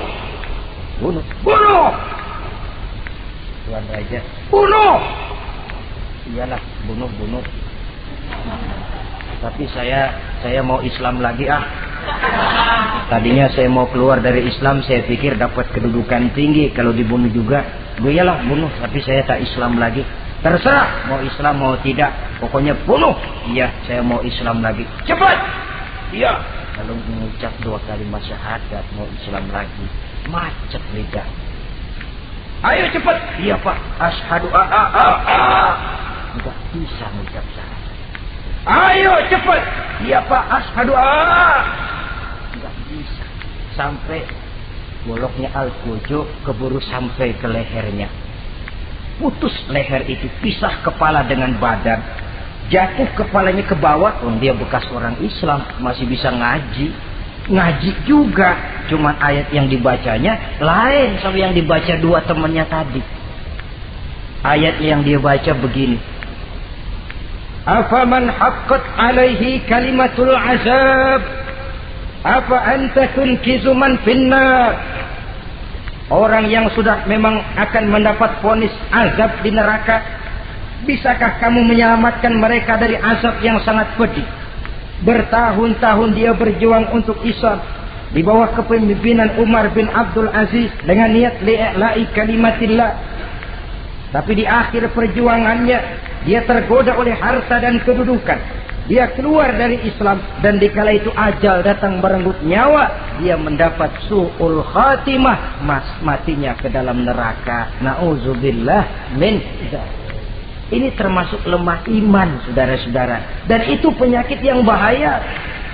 Biar lemah ekonomi, biar lemah pendidikan, kalau iman kuat, insya Allah masih ketolong. Tapi biar ekonomi kuat, pendidikan kuat, iman lemah, malah yang kuat tadi akan menghancurkan nilai iman yang lemah itu tadi. Disinilah mabda'nya, berlindung kita kepada Allah dari lemah hati, lemah iman, lemah akidah. Baik. Penyakit rohani yang ketiga, wa a'udzubika minal kasal.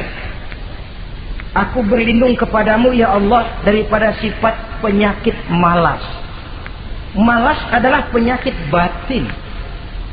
Santai perlu, refreshing perlu. Tapi kalau tiap hari santai, apakah kita akan jadi generasi santai?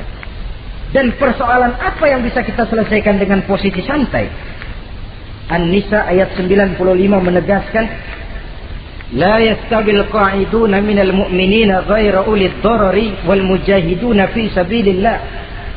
Orang-orang yang berjuang di jalan Allah tidak sama nasibnya dengan orang yang duduk saja gelenggam, delohom, ayam-ayam tanpa ada uzur darurat, yang hanya menunggu keajaiban yang turun dari langit, menghitung bintang bertebaran di atas cakrawala. Tidak akan sama orang yang berjuang di jalan Allah dengan yang duduk delohom, ayam-ayam, gelenggam, menikmati apa yang ada tanpa berpikir meningkatkannya ke arah yang lebih baik. Ma'asyiral muslimin rahimakumullah. Malas berusaha, malas beribadah adalah penyakit rohani yang ditiupkan oleh iblis ke dalam diri sanubari kita. Makin tinggi nilai iman, makin berat bisikan kemalasan itu. Namun kalau kita bentengi dengan bahwa malas kita hari ini akan membawa penyesalan bukan besok, bukan lusa, bukan minggu depan, bukan pula bulan depan, tapi barangkali tahun depan, 5-10 tahun yang akan datang, untuk masa depan yang lebih depan di alam kubur, di alam akhirat. Akibat penyesalan di dunia akan terasa di sana nantinya. Allah telah memberikan hidup. Dalam hidup kita diberikan energi, daya dan kekuatan. Manfaatkan daya dan kekuatan itu untuk berusaha dan bekerja. Allah tidak suka kepada orang yang malas berpangku-pangku tangan menunggu keajaiban dari langit sambil berleha-leha.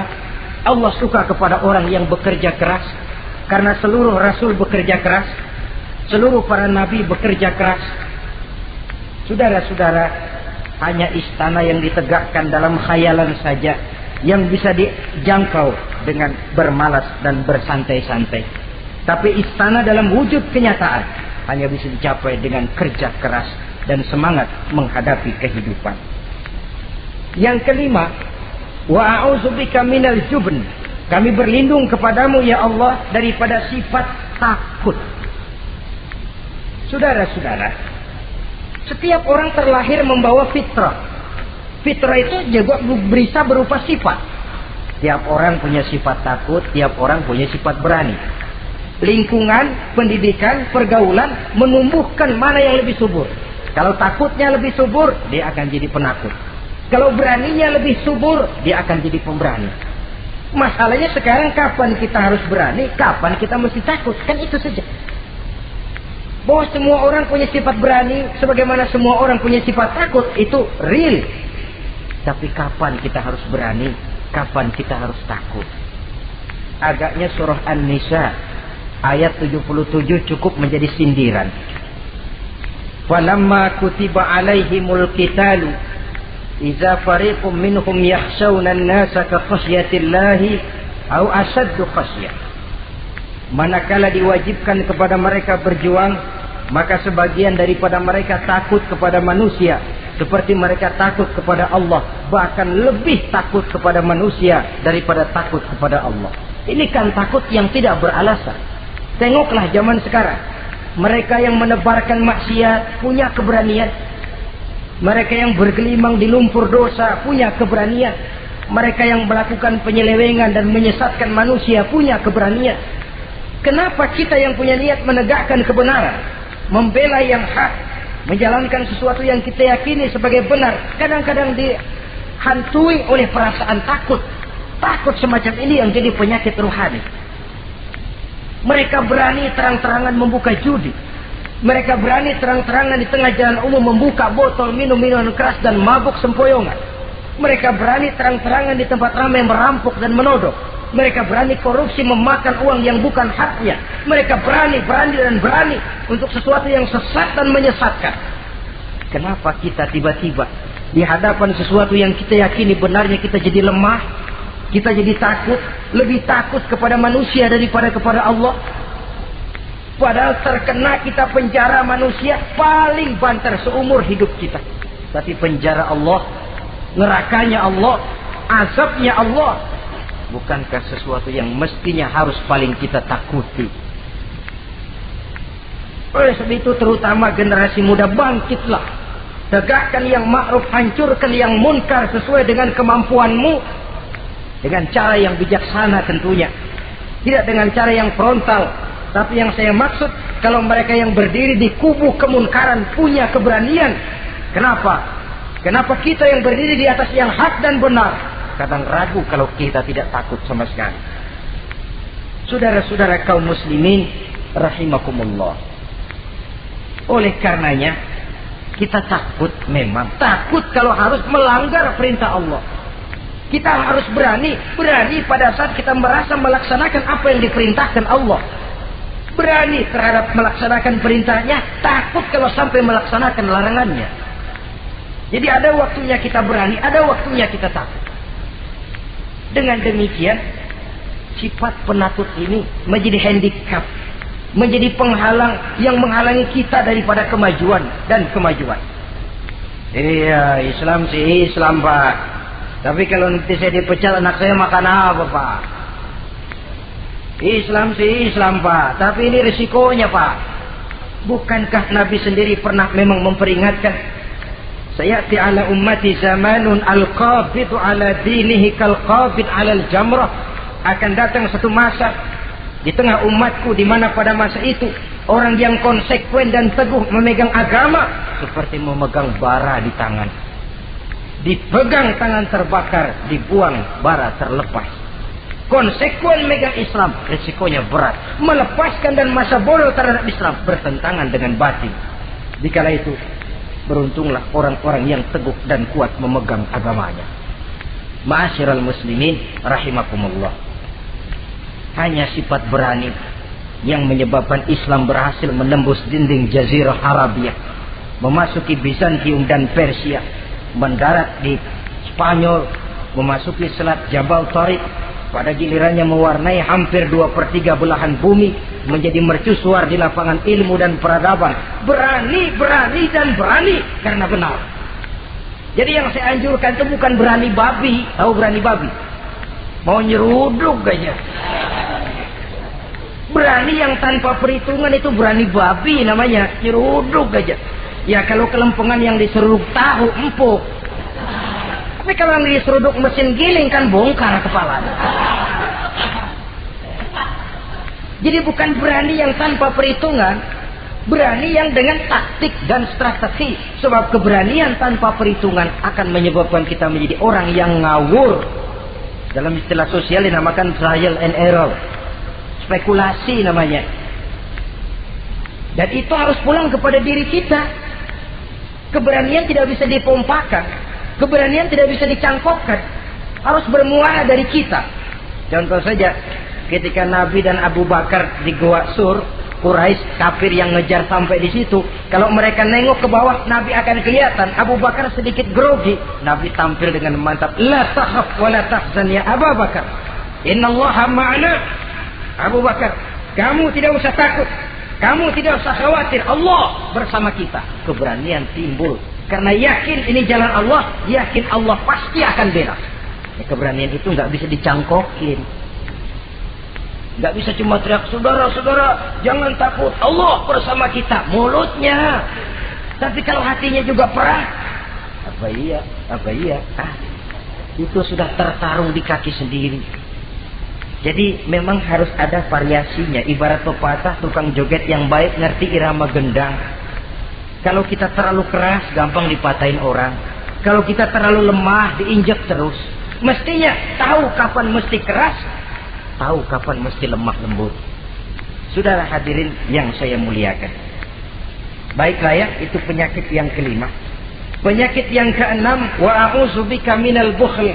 Kami berlindung kepadamu ya Allah daripada sifat bukhl. Pelit bin kikir alias medit. Ini penyakit rohani. Kenapa sih orang bisa kikir? Karena dia tidak sadar. Pokoknya duit saya ya keringat saya. Dia tidak sadar bahwa itu amanah. Dia tidak sadar bahwa dia kadang-kadang diberikan kehormatan oleh Allah untuk menjadi keran yang menyampaikan rezeki kepada orang lain. Rezeki dia cuma lewat tangan saya. Orang bakti yang nggak punya pikiran begitu. Yang ada yang di kantong saya, keringat saya, sama orang lain kagak ada urusan. Kalau dia sadar rezeki saya cuma lewat tangan, rezeki dia cuma lewat tangan saya. Dia berfungsi sebagai keran, rasa bakhil itu tidak perlu ada. Yang kedua, orang bisa bakhil karena jama'a mala wa addada. Suka ngumpul-ngumpulin harta lalu ngitung-ngitung. Ngitung. Orang kalau terlalu ngitung kan yang ada kurang melulu. Kebangetan ngitung melulu. Aduh, 10.000. Kalau 15.000 aja enak aturnya. Dapat 15.000, tanggung dikit lagi. Kalau 20 aja cukup dah nih. Yang nggak pernah cukup sesungguhnya. Jama'a malan wa addada. Kalau sudah kesina, dia akan sampai kepada yahsabu anna malahu akhlada. Dia akan menyangka bahwa harta itulah yang bisa mengekalkan dia. Ya, mengekalkan kebahagiaannya, ya mengekalkan keluarganya, ya mengekalkan umurnya, ya mengekalkan kehidupannya sampai kepada tahapan keliru. Kalau sudah begitu, berat pisah sama harta. Duitnya 100.000, hilang 1.000. Yang hilang doang tuh yang dia pikirin. Yang masih ada yang 99.000 dia nggak ingat. Waduh, mati gua. Ngapa? Duit 1.000 hilang, mati. Mati. Padahal yang ada ketimbang yang hilang masih lebih banyak yang ada. Hilang itu yang 99, yang 1.000 yang dia ingat. Hilang 1.000, mati gua dah. Mati gitu. Kalau datang orang gantiin, lo jangan sedih dah nih digantiin 1.000, bikin kenceng nangis nih. Kenapa nangis? Kenapa bikin nangis? Coba yang tadi nggak hilang jadi 2.000 kan. Ingat yang tadi hilang. Kapan syukurnya kalau sudah jama'a malan wa addada, prosesnya akan sampai kepada yahsabu anna malahu akhlada. Memang harta itu bisa mengekalkan kita. Kapan? Kalau dia kita belanjakan di jalan Allah. Itu harta yang mengekalkan kebahagiaan. Kita berikan dia kepada yatim piatu. Kita berikan dia memperbaiki jalanan umum. Kita berikan dia membangun puskesmas.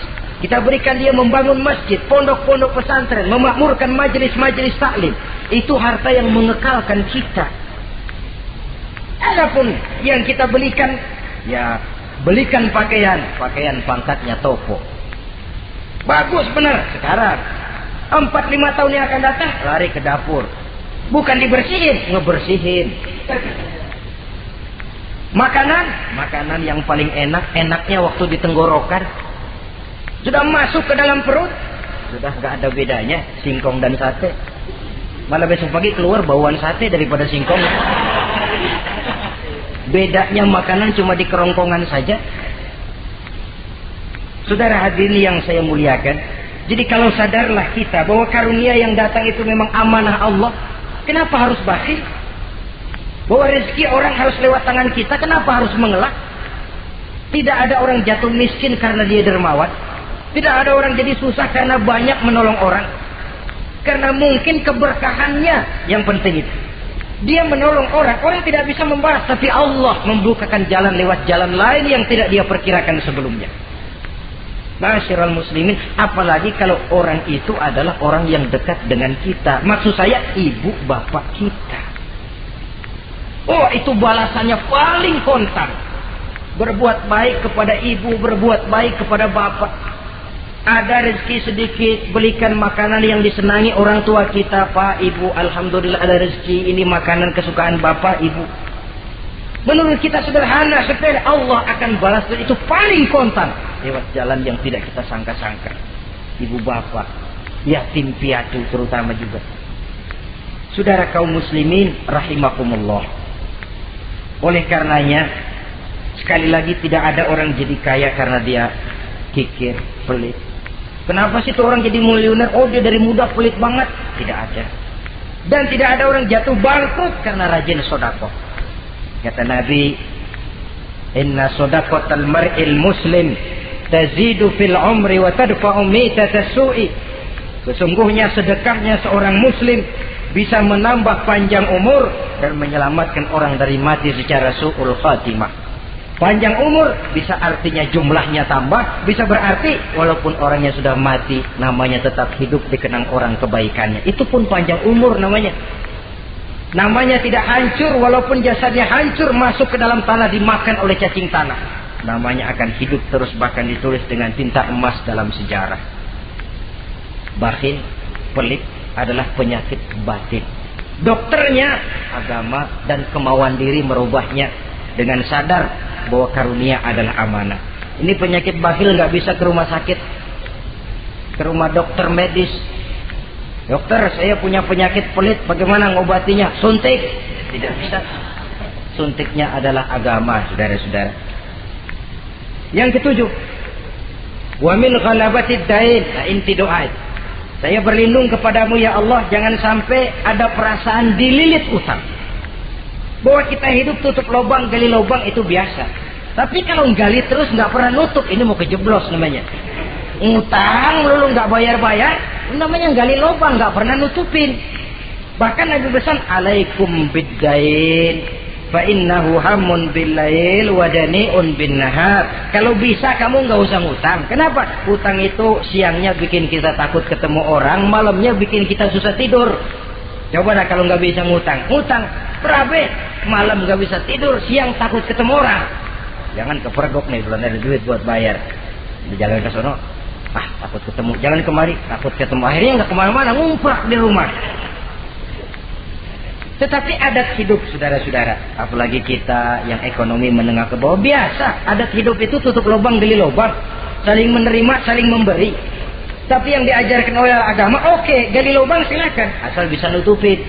Kalau tiap hari gali lubang dulu, kan kejeblos akhirnya. Oleh karena itu, apalagi hutang ini menyangkut hukukul adami, hak manusiawi. Itu di akhirat nanti ya, taubatnya lebih sulit. Kalau saudara dosa kepada Allah, taubatnya cuma 3 syaratnya. Nyesel, berjanji tidak akan ngulangi, meninggalkan perbuatan jahat. Tapi kalau menyangkut hak manusia, syarat taubatnya 4. Saudara mencuri sendal, syarat taubatnya nyesel, berjanji tidak akan mengulangi lagi, meninggalkan perbuatan mencuri, lalu yang keempat, sendal orang pulangin. Atau minta maaf dan minta ridho dari yang bersangkutan. Sebab ini menyangkut hukukul adami, hak manusiawi. Nggak bisa saudara nyolong sendal, taubat langsung kepada Allah, taubat Tuhan, nggak lagi-lagi nyolong sendal.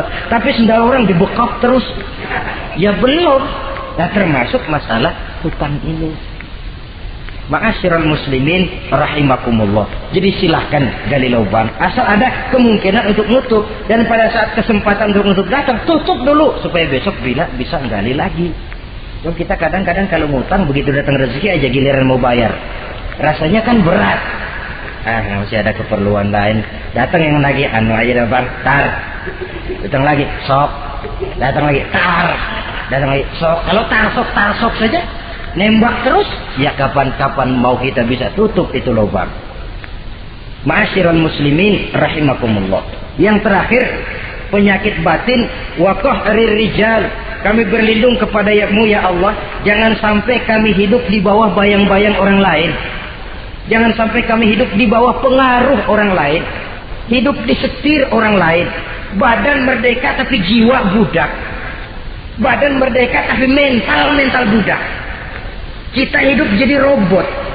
Kemana saja yang nyetel arahkan ke situ kita berangkat. Hidup tanpa prinsip. Rijal, hidup jadi bayang-bayang bagi orang lain. Alangkah tidak nikmatnya. Kehilangan kepribadian, tidak punya sikap mandiri. Itu pun penyakit rohani. Karena pada akhirnya nilai kita ditentukan oleh kepribadian kita. Kebesaran tidak bisa dengan nyempeng kepada orang lain. Kekayaan tidak bisa dengan mengakui leluhur. Pribadi kita, sepanjang kita masih hidup di bawah bayang-bayang orang lain, sepanjang itu kita tidak akan pernah punya kepribadian. Dan bila kita tidak punya kepribadian, maka orang tidak akan pernah mencatat kita dalam kehidupan ini. Nah, inilah pertemuan kita yang singkat. Mudah-mudahan ada manfaatnya. Terima kasih dan mohon maaf. Wassalamualaikum warahmatullahi wabarakatuh.